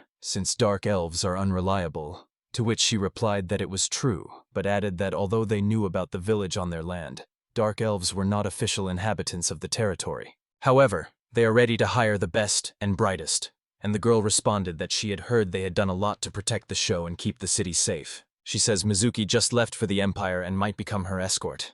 But the elf doesn't believe her. She asks if that means she'll get paid, and Layla nods yes, a bit shyly. The guy is happy for his girlfriend, who says that serving in the castle is a dream come true for a dark elf, and she's very grateful to the main heroine, while Layla, standing aside, warns that she might regret it later. After a while, the guy enters the room, looks at his broken phone, knows he's a bit out of shape. But it was a good friend to him, and he thinks he won't be able to film a video about the things and magic he imagined in this world. The guy puts it in this box and closes it, thanking him for saving his life. He sits on the bed, lost in thought about the demons troubling him. The master told him that demons rarely attack humans in this world. Understanding their reason to kill is because humans invade their territory. But the harpy clearly came to the city to kill, making Sho wonder if something was wrong with her. A few weeks later, the main character was walking down the street when he noticed a carriage. He smiled quietly and felt surprised. The show knows she's very glamorous and wonders why she has to enter through the back door when VIPs get to use the front. Suddenly, Nim called out to him from behind. He wished the girl good morning. She asked where he had been so early, and he replied that he had gone to the forest to gather ingredients. The main character asks her if she wants breakfast. She tells him that Her Highness is waiting for him in the office because they have a guest, and the guy guesses that the guest is the one in the carriage. At the office, Lila asks Ruby how she's doing, and Ruby says she can't help her at all. Just then a guy walks in and asks if she wanted to see him. Layla is happy he finally arrived. The girl introduces the show to Princess M.I. Looney, who bows and says he's pleased to meet you. A girl with a scar on her face introduces herself as M.I. Luna Faltas, the first princess of Faltas, and asks to be called Maruna. The princess says that in Faltas, he is known as a great master who seeks the truth, and only he can help her. A guy notices a burn and realizes it's severe. He asks about the injury, and the girl explains that, as usual, she was in the forest gathering plants for her hobby when a demon attacked her. Lately, there have been rumors that demons sometimes attack people, but she never thought they would come after her. Layla remembers that harpies appeared recently and is worried because demons have been seen near Farlene more often, with rumors even of flying dragons, which surprises the boy. A girl asks the show if he can do anything about Maluna's wounds, and he replies that if his master couldn't help, then he's powerless too. The main character remembers that in his world, burns are treated by skin grafts or by regenerating skin from its fragments. Suddenly, the guy remembers the orchid clone he created twice by using magic and wonders if the same could work for skin. The girl asks if he has a better idea. The main character says he has an idea, but it's theoretical, and he's unsure if it can be put into practice, or what the consequences might be. But the man says it will recover gradually, so it will take time. The princess agrees to everything and says that the ugly daughter of the royal family has nothing good about her. She says that if she doesn't get her old face back, she won't even be able to return to her country. But the boy doesn't understand what she means. Miruna places her hand on her chest, says she has nothing to lose, and asks him to do it. He can't understand how she can say she's worthless just because of losing her looks, and he doesn't know why. The girl says that a person's value isn't just about looks, and that's true. But Miruna says she is a princess of the small kingdom of Faltas, and for the sake of her family's and country's well-being, she must marry the right family on time, so she always has to look her best. It's her royal duty. The guy wonders if her fate is to marry for the sake of the country, and the girl agrees, saying she was born a rose, not a wildflower. The other girls watch silently as the main character says he understands her. He says this method has never been tested on humans, so the side effects and consequences are unknown. The show warns the girl to be prepared, and she agrees. After some time, the princess lies on the operating table while the main character stands nearby, dressed in medical scrubs and wearing a mask. He picks up the scalpel and calms down, trusting that the master will support him if anything goes wrong, so it's worth giving it a try. The guy says he'll start with the shoulder area and disinfect it with alcohol, and Myron agrees. Then he administers anesthesia and uses 4 clamps to immerse the required item into the liquid. He says it's a medicine that temporarily numbs the affected area so she won't feel pain, using spider venom as anesthesia. When he made the chocolate, he also extracted poison, which works quite well as a local anesthetic. The guy warns her that soon she'll become so cold she won't even be able to feel him, and Miruna admits she really is cold. Ruby is amazed he even came up with that and says he can't use paralysis magic. So even a regular doctor who doesn't know magic can still use it. He asks the patient if she feels sick or notices anything unusual, and she replies that she does not. The main character makes an incision and prepares to fold back the cut skin while casting a spell to speed up growth and healing. The growth acceleration spell stimulates the growth of normal dermis, while simultaneously promoting the multiplication of cells involved in the process. Skin cells grow much faster than usual, and new skin gradually forms to close the wound. In half an hour, it can restore about 3 centimeters of area, and thanks to its magic, it can heal 5 or 6 centimeters in a day. He says she looks stunning today, shows her the mirror, and explains it had only partially healed before but is now healing well. She smiles and says she's never seen such a beautiful mirror. The main character apologizes to her and asks her to focus on what he has done, not the mirror. The princess looks at his restoration and says it's wonderful. Later, Layla snacks on Mont Blanc-style pancakes with cream and boiled beans, surprising the main character when he learns they're cousins. She explains that her late mother and Queen Feltis were sisters. The girl says they only get to see each other once a year now, but they used to play often at the Fartis family's royal villa by the lake, and Maruna says she misses those days while the boy looks at them with disbelief. The princess says this place feels like another world. She notices delicious pastries she's never seen before, and a bright room with beautiful crystal-like glass. She tells Layla that yes, she's probably relaxing because she has such a good owner, and she guesses she's a bit jealous. A girl approaches the show and says she'll pay him double or even triple if he agrees to work for her, which makes Layla angry and asks how she can say that in her presence. The main character laughs and apologizes, explaining he must refuse her because he has sworn to Her Highness to develop the country and cannot leave it. The girl is amazed by the true master's vow and compares him to a knight, having never seen anyone like him before since most real masters choose more worthy employers. He says it's not about the money, but on the other hand, he has funds for research while only enough for food so far, which is what matters. Layla tells the girl the show donates its earnings to an orphanage, and Maruna is surprised by this. The main character says it's all for Far Lane, because children are the nation's greatest treasure. The girl thinks he's strange, but the princess says it makes sense. Maruna points out that it's unfair to deny a talented child the chance to fulfill their potential, just because of the family they were born into, and believes that investing in children, who will one day support their country, will help them become better in the future. The main character wonders if the princess might truly have the gift of a master, while Layla is surprised he didn't realize it right away. The girl says she trained with a master, and just as the show tries to respond, Stella walks in and says she smells something sweet. Maruta greets her, saying it's been a long time since they last met, and she's surprised by this girl. Stella looks at her appearance in surprise, asks about the scar, calls it ugly, and the main character realizes that Stella was the princess's caretaker. She was treated for 3 days and everything was fine. But on the 4th day, Princess Malunis developed a high fever. The medicine restored the skin by greatly speeding up the body's natural healing process. It takes a lot of energy, and the main character realizes she needs a break when suddenly, in the middle of the night, a show is announced. Layla asks him to come and tell them the story once more. The main character asks where he has stopped, and the girl reminds him that this is the place where heroes mourn their unfulfilled love. The main character asks the girl how she's feeling, and she replies that she's feeling much better today. The young man notices that Princess Maluna's burn scars are slowly but surely healing. The main character stands calmly, watering the plant right in front of him. Suddenly a princess approaches him, explaining that it's a rare plant and asks to see it, and the man agrees without hesitation. The doctor says the treatment is coming to an end. Maruna agrees, and adds that she doesn't know how to thank him. The main character says the important thing is that she's okay, and the girl blushes and snuggles up to him. He drops the watering can and tells her not to do that. She apologizes and says she's never felt this way before. The hero reminds her that once her face heals, she'll start fulfilling her duties, and the girl agrees, though not completely. Sho feels anxious and says she probably confused the joy of healing burn scars with feelings for him. But the girl disagrees, insisting he's a wonderful person.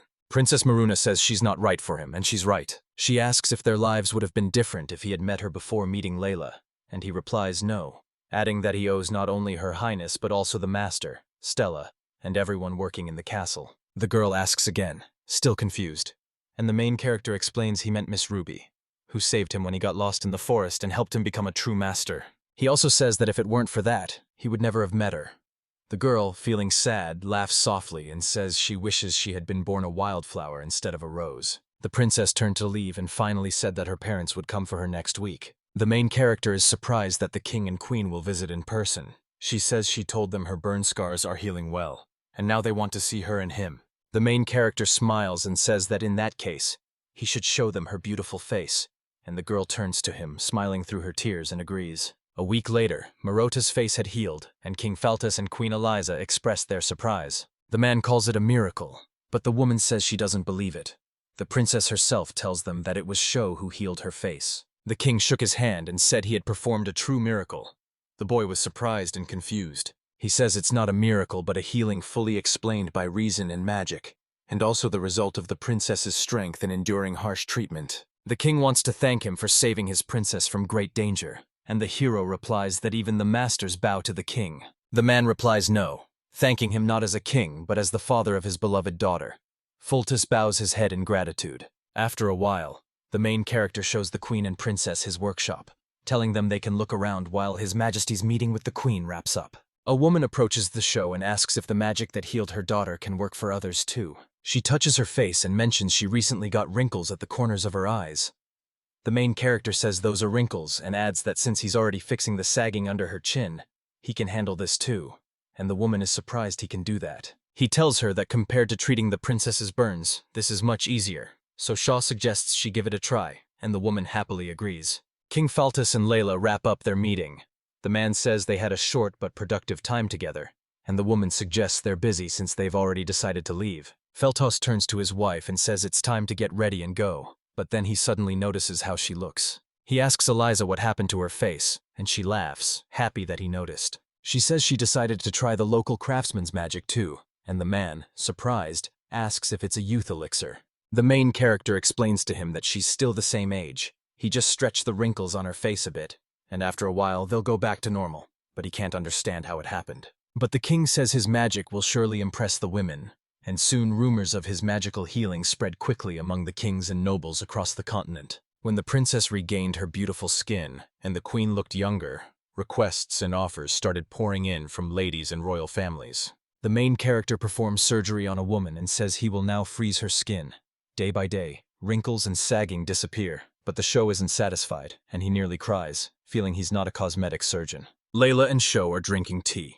She notices he's not feeling well, and he explains that he's exhausted and his body can't handle daily requests. But Layla is glad he's earning money. She remembers hearing that Maruna was immediately flooded with offers right after her face was fixed, and the girl asks if she used to be unattractive. A young man asks her opinion on whether Princess Maruna will find a suitable partner, and the queen replies that there are many people in the world eager to seize any chance to look good. In a distant alley, there's one person she thinks might be right for Maruna. Viscal Firase, a trusted and decent man. But the girl thinks he won't settle down. Besides, the title is too weak, so she can't recommend it. The main character says the title can be anything and gives an example. He suggests entrusting him with the production of crystal glass, announcing that the Viscount has established mass production of crystal, and promoting the Viscount to a higher title. Soon, he will become a duke. The girl calls it a lie, but the boy says it only seems that way at first. He believes Princess Maruna learned from a true master and is someone you can trust with glasswork. The queen says Princess Maruna was in love with him and calls Sho a very bad person, but the main character doesn't understand what she means. Then Her Highness sent a letter to Faltus introducing the Viscount and explaining that the Viscount's lands are undergoing major industrial growth with a promising future ahead. Princess Maruna fell in love with him instantly, and they are happily engaged. The main character briefly visits the Viscount's estate to teach them how to make glass. If he runs the glass factory, all the other projects will fail. But to protect the people of Farlane, he had no choice but to do it. It's been a long time since the main character last visited their mentor's house in the forest. Ruby anxiously says he came all the way here and asks what he's doing, and the guy replies that he recently remembered the harpy because he heard she was attacked by a demon. The show says that in unexpected situations, Farlene should be able to defend herself, not just rely on magic. That's why he wants to make a fiery potion, that is gunpowder. The girl asks in surprise if he means it as a weapon, and the show confirms it. Like a true master, he's sure she understands what will happen if the weapon becomes powerful enough. Rubia hesitates at first, then agrees, making it clear she won't interfere with what he's doing. The girl says that if the show tries to use him for evil, she, as his master, will do everything in her power to stop him. But the guy smiles and says he's happy that she's his mistress. He says that in this case he can get to work, but since it's dangerous, the main character asks her to stay close. He immediately starts making gunpowder, planning to use saltpeter for it. You need humus from the forest and manure from the farmer's yard for this. In other words, it's mostly his owner's trash, with a bit of his own mixed in. It mixes manure with humus and a special magic that speeds up fermentation, stirs it all together, and starts to smell unpleasant. The main character pinches his nose at the smell, wondering why everything feels so confusing in this other world, while Sho convinces himself it's all for the good of the country. It smells bad, but the scent is familiar to him from childhood. His parents live in a village where trucks come by occasionally to haul away waste, and he throws crushed pills at it. Suddenly, Rubia appears, pinching her nose and asking what that smell is. The main character says he advised her to stay home because it's dangerous, and that she should hold her nose. The girl yells that she doesn't understand what he's talking about, believing the master can't miss the moment when the student grasps the truth. The girl steps closer but quickly turns away because of the strong smell, and the Sho says he warned her about it. The guy suggests she watch but stay back. Fermentation has ramped up a lot, and there should be nitrate in this liquid. He's going to extract it from here since nitrate dissolves in water. He needs to put this substance into a cauldron of water and heat it with magic. Some might find that unpleasant. After processing all the products, the water in the kettle needs to be evaporated. The kettle walls are now covered with a thick layer of white needle-like crystals called nitro crystals. The mixture contains many impurities, but the melting point can be raised by repeated recrystallization. Ruby asks if it's a fire potion, and Sho replies no, it's just one ingredient. He'll return to the workshop tomorrow to handle the rest because he wants to make gunpowder, which requires charcoal and sulfur in addition to the powder. The girl says it's strange how he made something out of something that smells so bad. The main guy explains it's made from trash, and when she asks if it's from her trash, he gets flustered and doesn't know how to answer. Ruby is very angry at him and shouts loudly. While in the workshop, Stella laughs because Sho made a weapon from Ruby's waste, and the girl next to her is upset and blushing. The girl says it's no wonder he smells bad in that case, but the main character says he showered and his clothes seem clean too, so he's starting to doubt his own sense of smell. Steel casts a cleansing spell on him. The boy is surprised she can remove odors and finds it really handy. She asks what he plans to do with those crystals. He explains to her that to the saltpeter, she should add sulfur and charcoal in a 7:1 ratio, grind everything finely, and mix it thoroughly. Stella asks if it's really a weapon, and the Sho encourages trying it out, taking a small amount and pumping out the air to prevent ignition. The main character lights it with a candle and it catches fire. Stella asks what makes it special. The Sho says you need to press it later. The girl asks in surprise, and he explains you have to wet it with water and wrap it in cloth. The Sho says it can be loaded, but they use magic to compress it as fast as possible, explaining that compression makes the reaction more efficient and powerful. When it dries out and becomes brittle, it's magically crushed into granules, and then it lights them up again. He takes a candle and lights the gunpowder lying on the cloth, causing a fierce flame to burst forth. Rubia says that's a different matter. Stella says it's amazing. Now the black powder is ready. He just had to prepare what he asked the dwarf master for and then deliver it to Her Majesty. After a while, the queen asks if he has invented anything else, and the boy replies yes, inviting her to take a look. He pulls out a simple weapon with a break-action barrel, crafted by their skilled dwarf artisans. The girl asks what it is, and the boy explains that there's a gunpowder charge at the end of the tube.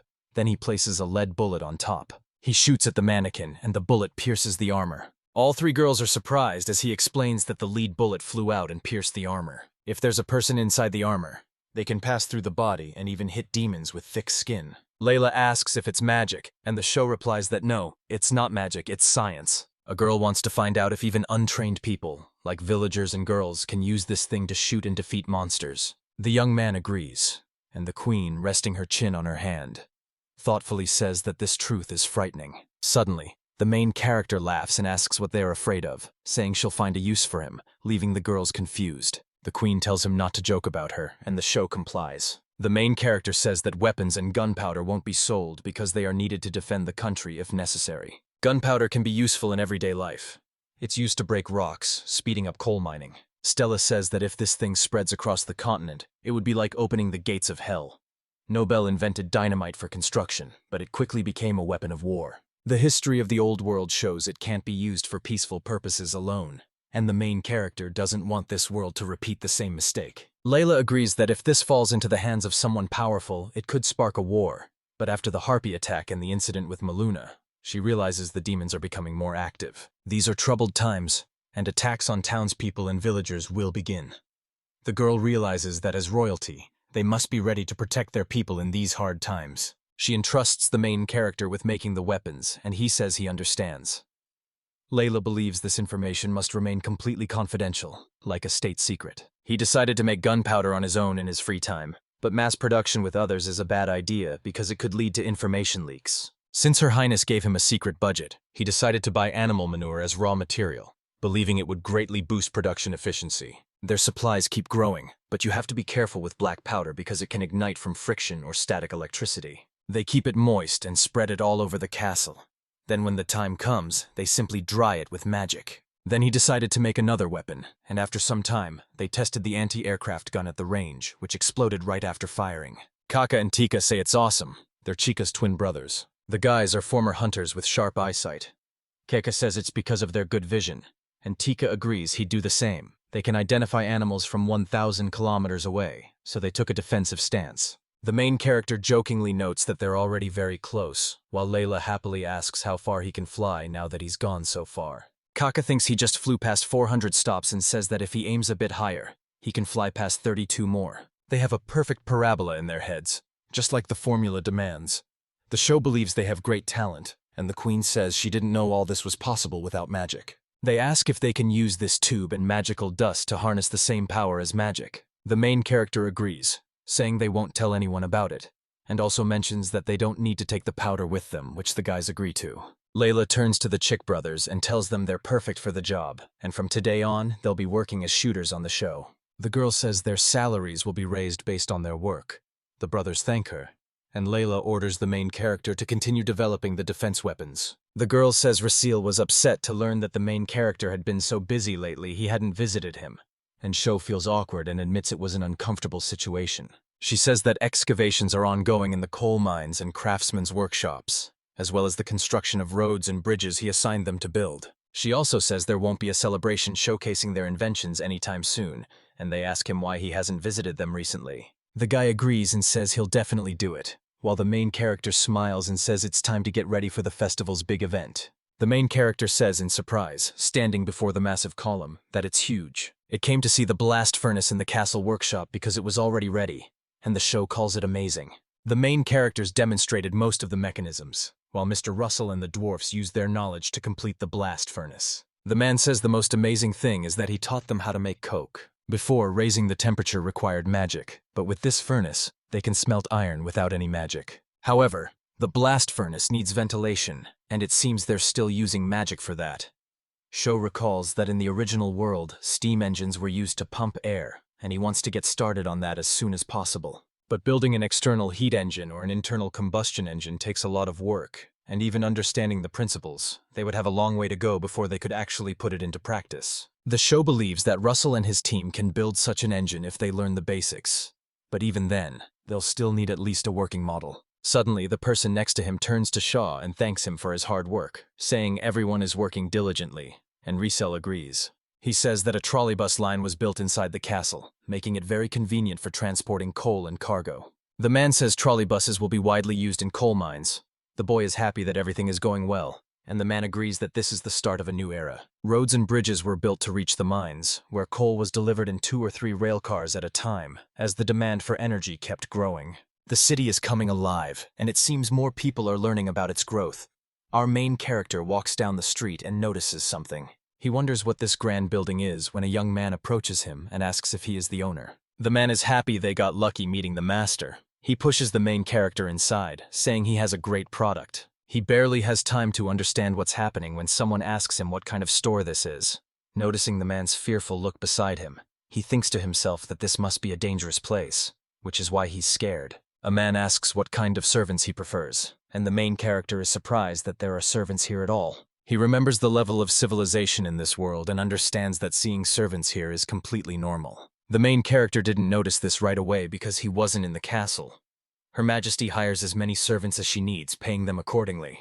The man points to one of the servants and says that if anyone is looking for a warrior to guard them, this one is perfect because he's a former soldier and only asks for 50 gold coins, making it a great deal. The main character says he doesn't buy servants and finds it unacceptable. He is surprised because he doesn't like servants. The man says that here live the children of ruined merchants and provincial nobles alike, taking in those who have nowhere else to go. Privately, the show is compared to a global security system.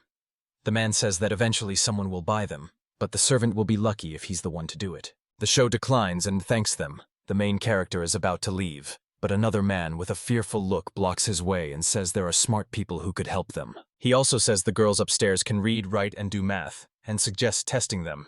The show realizes they won't let him go. The main character agrees and says he'll just take a look. He says he'll stay downstairs to take his time and look around. But the main character sees many beautiful girls above and thinks that the top is a place only for very important people, like a luxury car showroom. Suddenly, Shaw spots a very beautiful girl and thinks to himself that she might be a former aristocrat or something like that. He doesn't understand the strange feeling of her being dressed too nicely, until suddenly she stands up from her chair and walks over to him. She approaches the bars and bows. The girl thanks him for coming to pick her up, calls him Mr. Zero, and Shaw is surprised as he recalls Maria's words about Zero. The guy suggests she's connected to Zero too, says he's not Zero but the master of the show, and asks if she knows him. She agrees and says Zero is her master. He asks if she knows Maria from the shelter, and if she was involved in treating her illness, and the girl answers yes. She says she purified streptomycin and injected it into Maria. The main character is surprised because, in his world, it's an antibiotic for tuberculosis, and he can't understand how she knows about a drug that doesn't exist there. The show is coming down the stairs and asks the man to come up. Once upstairs, he asks if he likes anyone, and the main character points to a girl and says he does. The man says that, like a true master, he has a sharp eye, and she is an exceptionally smart girl who can read, write, and count very well. A young man asks how much it costs, and the man replies he'll sell it for 250 gold coins. The show is surprised by the price and doesn't understand where it came from, while the man explains that this girl is not only smart but also very skilled. When they captured her, they lost a lot of men. The main character is surprised and wonders if it's true. He says he only has 100 in his pocket, while one man looks at him threateningly and another thinks he's joking. A guy has an idea. He gives them a fruit and asks if it will fit. The fox says it's just a small fruit for sale, but the other guy doesn't get it. Even a rotten fruit like this is worth 100 gold, while this raspberry sells for 300 or 400 gold. The man smiles and says they'll have to settle for berries to make up for the lack of gold. Sho thinks about the value of Lil Murch's berries and sees it as a big loss but calms down, and the girl is released from the cage. Her name is Nanami. She answers his questions but says very little herself. He wonders if Maria knows anything about it. After a while, Maria is surprised he brought her there. The main character asks if she knows them, and she confirms, saying it's a doll Mr. Zero brought. Though Sho doesn't understand what she means by doll. The girl said she first thought it was one of his people, but Zero-sama told her it was a robot. The main character asks in surprise if she means a robot or something like that, and Dinami replies that, broadly speaking, a robot is the closest to her, implying the show suggests she has no free will and is programmed. The girl says he's right, and the show responds with surprise. The main character says she feels soft and has body heat, thinking she's just like a human, noticing her hair, moist lips, even her teeth and saliva. The guy got really close to the girl to look inside her mouth. Maria stood nearby in disbelief. The show apologized, and he asked Anami where Zero was and who Zero was, since only he could have done this. The girl says her body is completely biological, explains they broke up because of an accident. She doesn't know where he went, and the main character says he hoped they could find out where he is now. She believes everything will be fine because he's nearby, and asks him to come back to them again. After a while, the main character asks Nanami about the square root of 2. She asks how many decimal places he needs, and he says 10. The girl says he needs the number 1.414213563. Then the host asks her for the cube root of 2, and she quickly replies 1.259210498, surprising the main character with her speed. He performed various calculations, and no matter how many digits were involved, he got the answer instantly, earning him the nickname the Human Computer. You can't fault her skills. He comes up with ideas in his head, while she works with the machine.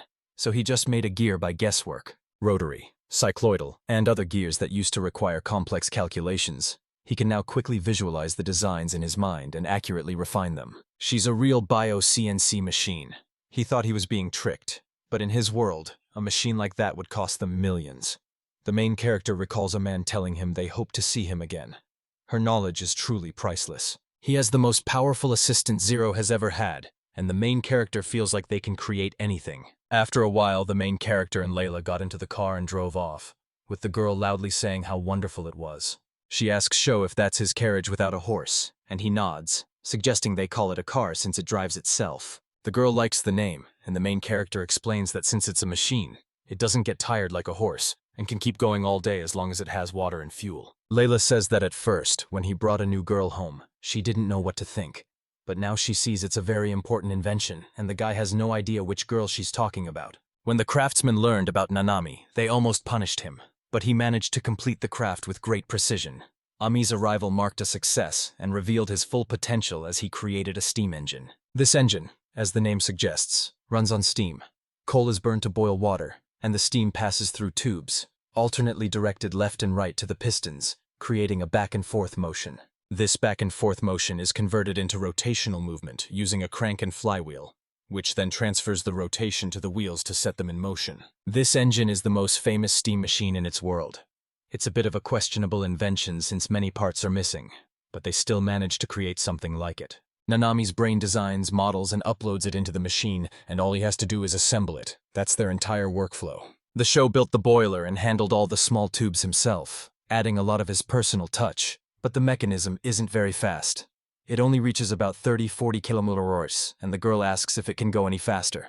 The queen turns to the main character and asks them to go faster, saying it seems more exciting that way. Faster and faster. The main character thinks Her Highness is fascinated by speed, and says he could go faster if he had more gears, then explains that the roads are rough and driving faster would be dangerous. But if they build a railway, they'll be able to travel faster and more safely.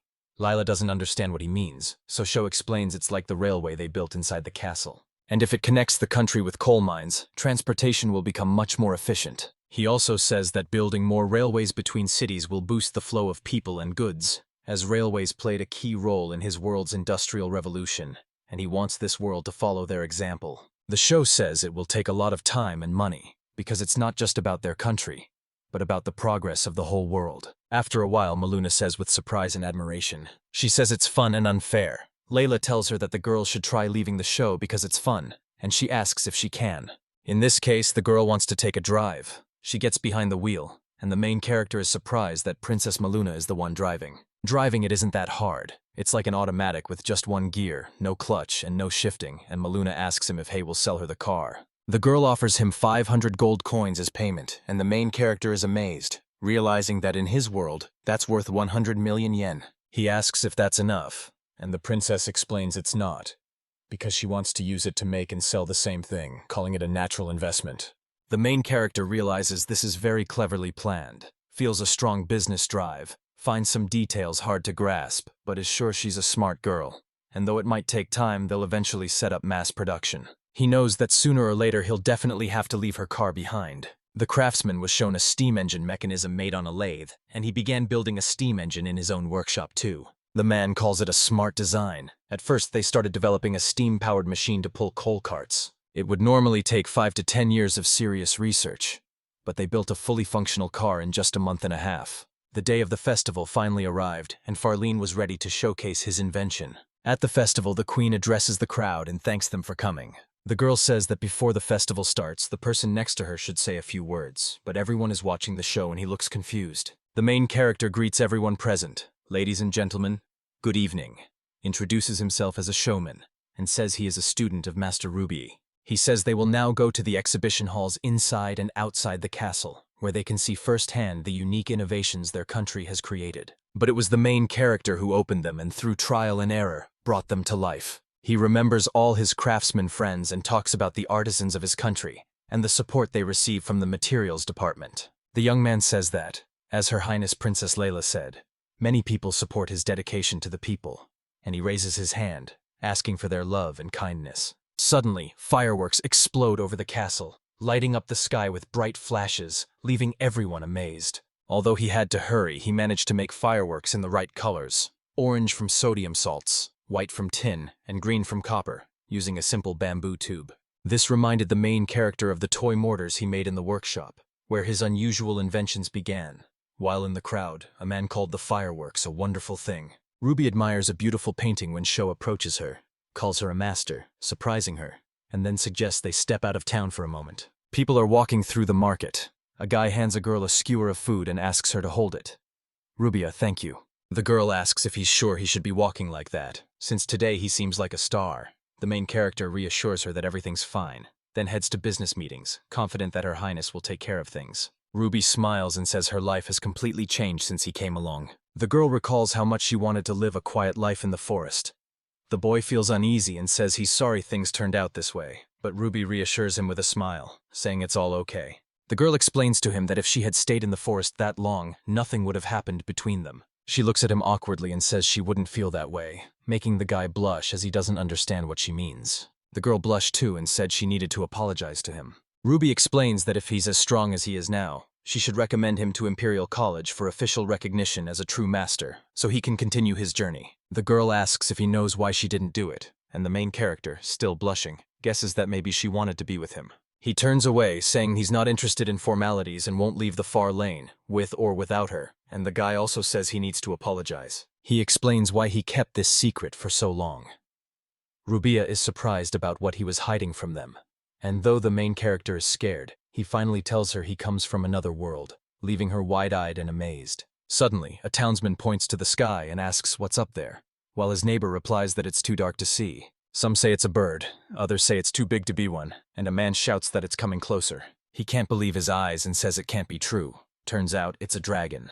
A monster attacks the city. People run away screaming in fear, and the hero is shocked to see a dragon appear. A dragon flies over the city. People drop to the ground in fear, but after a while it simply flies away. The main character watches it go. No one understands what's happening, and someone in the crowd asks if it has left. The man asks what was going on. The show turns to Rubia and asks if she's okay, and Rubia replies that she's fine. The main character says she has returned to the castle, feeling worried because she's heard the number of demons is rising, but never imagined dragons could actually appear in the city. They're having a business meeting at the castle right now. Just inform the queen so she doesn't panic. The main character quietly tells Layla that a dragon has appeared in the city, but she doesn't believe him and asks him to explain what he said. The next morning, Mizuki contacted him from the Empire by sending a carrier bird with a letter tied to its leg.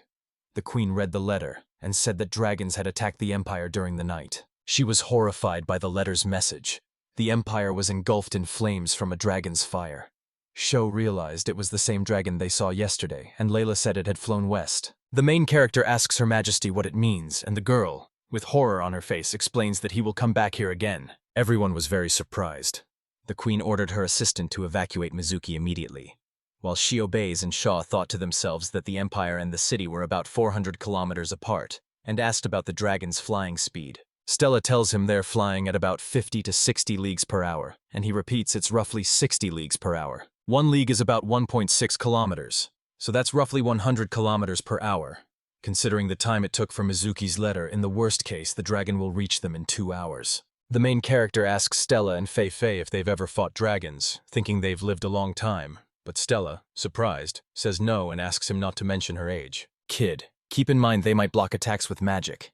The girl reminds him these are legendary creatures. The elf says that old books tell how dragons, devouring people, burned entire continents with their fiery breath. Sho and Rubia are shocked by her words. The main character starts to get a headache and feels like crying, while Layla insists that something must be done. A man suggests evacuating the townspeople to the forest. He turns to the seer, who responds.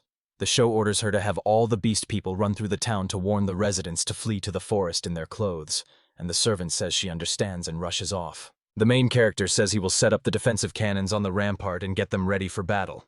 He's not sure if they'll work against the dragons, but they might scare them off. Rubia says she'll fight. Stella admits she's always dreamed of it, but isn't sure she can use magic against such a giant. Rubia thinks she can only use it once, and Shaw says that should be enough. He also turns to Layla and asks her to evacuate, but she doesn't understand, and makes it clear she will never abandon her people, which worries Sho. The main character orders the Chinkar brothers to quickly prepare the mortars and take them to the eastern rampart, and they agree. He has 6 bullets. Actually, there was 1 more, but it was given to Countess Maluni for protection. Now he's planning to magically dry the gunpowder in his supplies. On the streets, beast people shout that a dragon is coming, and the girls tell everyone to run into the forest. A little girl grabs the edge of her dress and asks her older sister what will happen to Farlene if a dragon appears, and Maria reassures her, saying she's sure the show's host will protect them. But the man yells at his helpers, asking what they're doing and urging them to hurry up and get out of there. His students start packing up the tools, and one of them says they need the tools. The owner tells them that if they survive, they'll create new ones and orders them to leave everything behind. 4 hours have passed since they received news from Mizuki, and the knight reports to the queen that the crossbow has been fired. She asks if the residents have already left, and he says yes. Layla adds that the dragon is still nowhere to be seen, but they need to keep them ready. Sho, thinking it would be better if he hadn't come, quietly asked the dragon to go for a walk somewhere else. Suddenly, something flashes in the sky.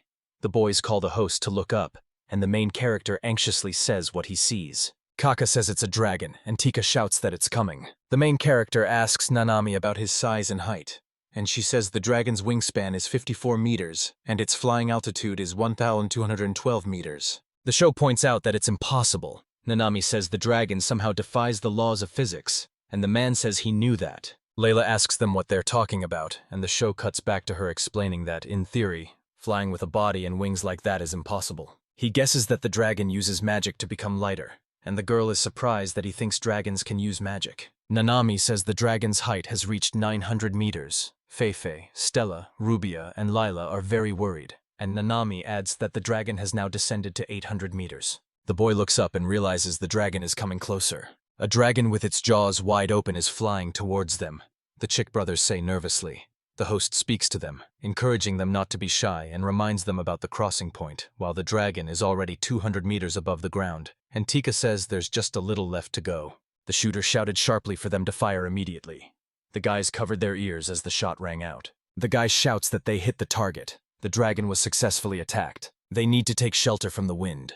The dragon roars loudly and moves close to the protective wall, while the queen urges everyone not to be afraid and to prepare for battle, ordering all the cannons to open fire. People shoot arrows from crossbows, hitting the dragon, while Tika and Kaka fire their weapons once more. The dragon is protected by a magical shield. The hero is surprised by this, and Layla is amazed that he can use magic. Suddenly, the hero realizes that if he doesn't break through the dragon's protective magic, his master's magic won't reach him. Suddenly, another explosion is heard. The monster gets very angry, and the main character starts to panic. They don't know what it is. Tika shouts that he sees a car and the boy is surprised. He shouts that it's Princess Maluna, the girl behind the wheel, and everyone is surprised they equipped the car with a mortar.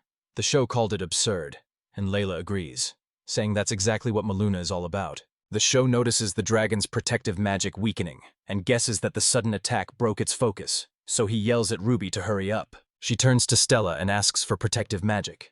Stella shouts that she understands and calls her friend to smash them all. Rubia orders everyone to lie down and casts a powerful explosive spell, her staff glowing brightly. The host approaches Lila and asks her to be careful. When the spell fades, the dragon disappears, leaving everyone unsure of what to do next. Stella can't believe what they've done. Shaw notices there are no dragon tracks and tells everyone to stay alert, ordering those who can move to ready their crossbows and load the mortars. The boy froze and looked up. The dragon was unharmed, ready to strike, while the hero stared at it in horror. The dragon prepares to attack, roaring loudly, and the hero knows it's about to breathe fire. But the queen orders an evacuation and tells all staff to leave the building immediately. Stella steps up before the show and asks everyone to stand behind her, promising to protect them with her magic, urging them to hurry up. The dragon breathes fire, destroying towers, homes, other buildings, railways, and shop stalls. People in the forest watch this. The boy clutching his book tightly is scared, thinking the castle is burning, while Nim worries about Mr. Shaw. Stella is holding back the fiery onslaught with her last strength, while Feifei covers Lila. The attack finally ends. The girl collapses exhausted. The show calls her and rushes to help, while the castle and its surroundings are ablaze. The main character is overwhelmed by such power, realizing that Stella has just used up all her magic, and if the flames appear again, it will all be over. They need to act before he attacks again. The boy wonders how they can fight him when even Mortar's and Ruby's magic bounce off his scales, and Sho realizes there's nothing they can do. The main character thinks that if he stops now and just starts thinking, they'll run out. He thought aiming where there are no marks was really hard, then called Feifei over and asked her to aim at his eye. The girl doesn't understand what he's saying, but the boy says he has an idea, and the dark elf says she gets it and leaps forward. She shoots an arrow and hits the target right on. The dragon is very angry. Layla asks him why he's so angry, warning that if the flames appear again, they're doomed. Sho explains that this is the core of his plan. He intends to unleash his double activation magic right into the dragon's open jaws. The main character asks the Chikaka brothers to prepare the mortar, and they obey. Sho realizes that once he does it, the mortar will break, so he must try his best. The main character chants a spell, pours all their magic into it, takes 2 deep breaths, and channels it into their weapon to warn the Chika brothers that the flames are coming. The main character shouts to signal them to attack, and their guns open fire. During the show, the air compresses and explodes, throwing everyone backward. The charred dragon crashes down with a loud roar. The hero climbs out from under the rubble, hoping it's over, then looks down and asks if the dragon is dead. The guy shakes Her Majesty by the shoulders to bring her to, asks if she's okay, and urges her to snap out of it, while Sho tells her they've killed the dragon. A girl asks if anyone is alive and tells those who are to shout out loud. and the people respond with triumphant cheers. Rubia ran to him, crying and hugging him, while he said he was glad she was safe and that Stella and Fei were alive. Stella added they nearly died because of his magic, and he laughed and apologized. The girl says he's really a bad and dangerous student and forbids him from using compression magic, while the main character asks her again about the reason for the bandage. Rubia explains that people see her as dangerous because if you dig deep, she reveals an immense power. The show asks her again, mentioning extreme heat, intense pressure, and plasma. He finally understands what she's talking about and says it's a thermonuclear reaction. Stella is silent at first, then asks what that means. The main character explains that everything in this world is made of tiny particles, and when these particles are repeatedly compressed and heated to extreme temperatures, they break apart and scatter. Then they collide and merge, and when that happens, they lose weight. A girl asks what happens when we lose weight, and the show explains that the lost mass turns into energy equal to the speed of light squared. She asks about the speed of light. The hero first thinks of 300,000 kilometers per second, then says it's 187,500 leagues since 1 league is about 1.6 kilometers.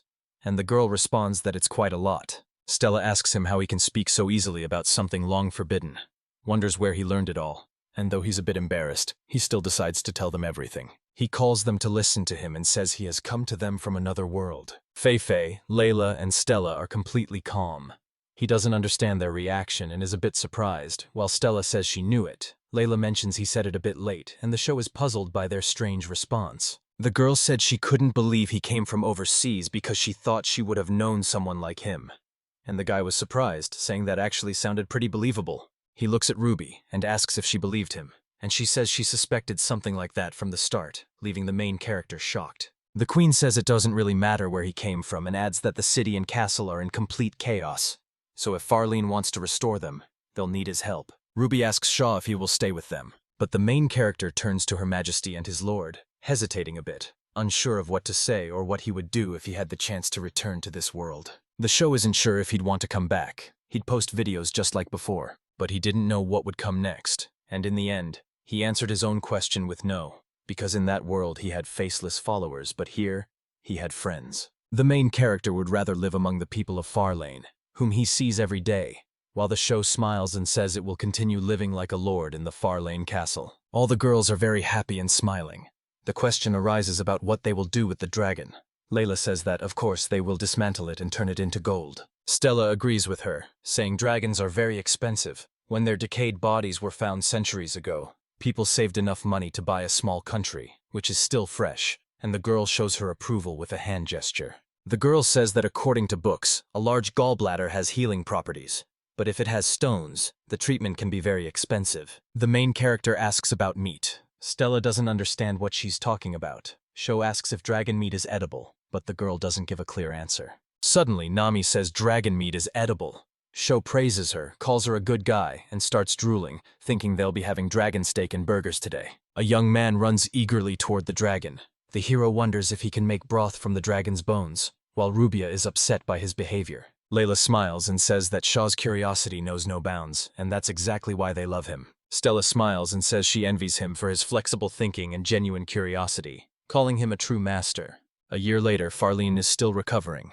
with the dragon's remains beneath the rebuilt walls now serving as the city's new symbol. All the residents eagerly await the country's progress after rebuilding. The show still has a lot to do, and while he's busy with his work, Layla approaches him from behind, saying he's coming up with strange theories again. Shaw explains that she is working on a theory that will let them talk to each other even from a distance, giving the example that Layla will be able to happily chat with Princess Maluna when she's at the castle. The queen is very worried and asks if it's possible and when it can be done, but he says he doesn't know. Stella and Rubia enter the room, and the owner says he's still working. The second girl wants a snack, so the guy smiles and agrees, offering pancakes.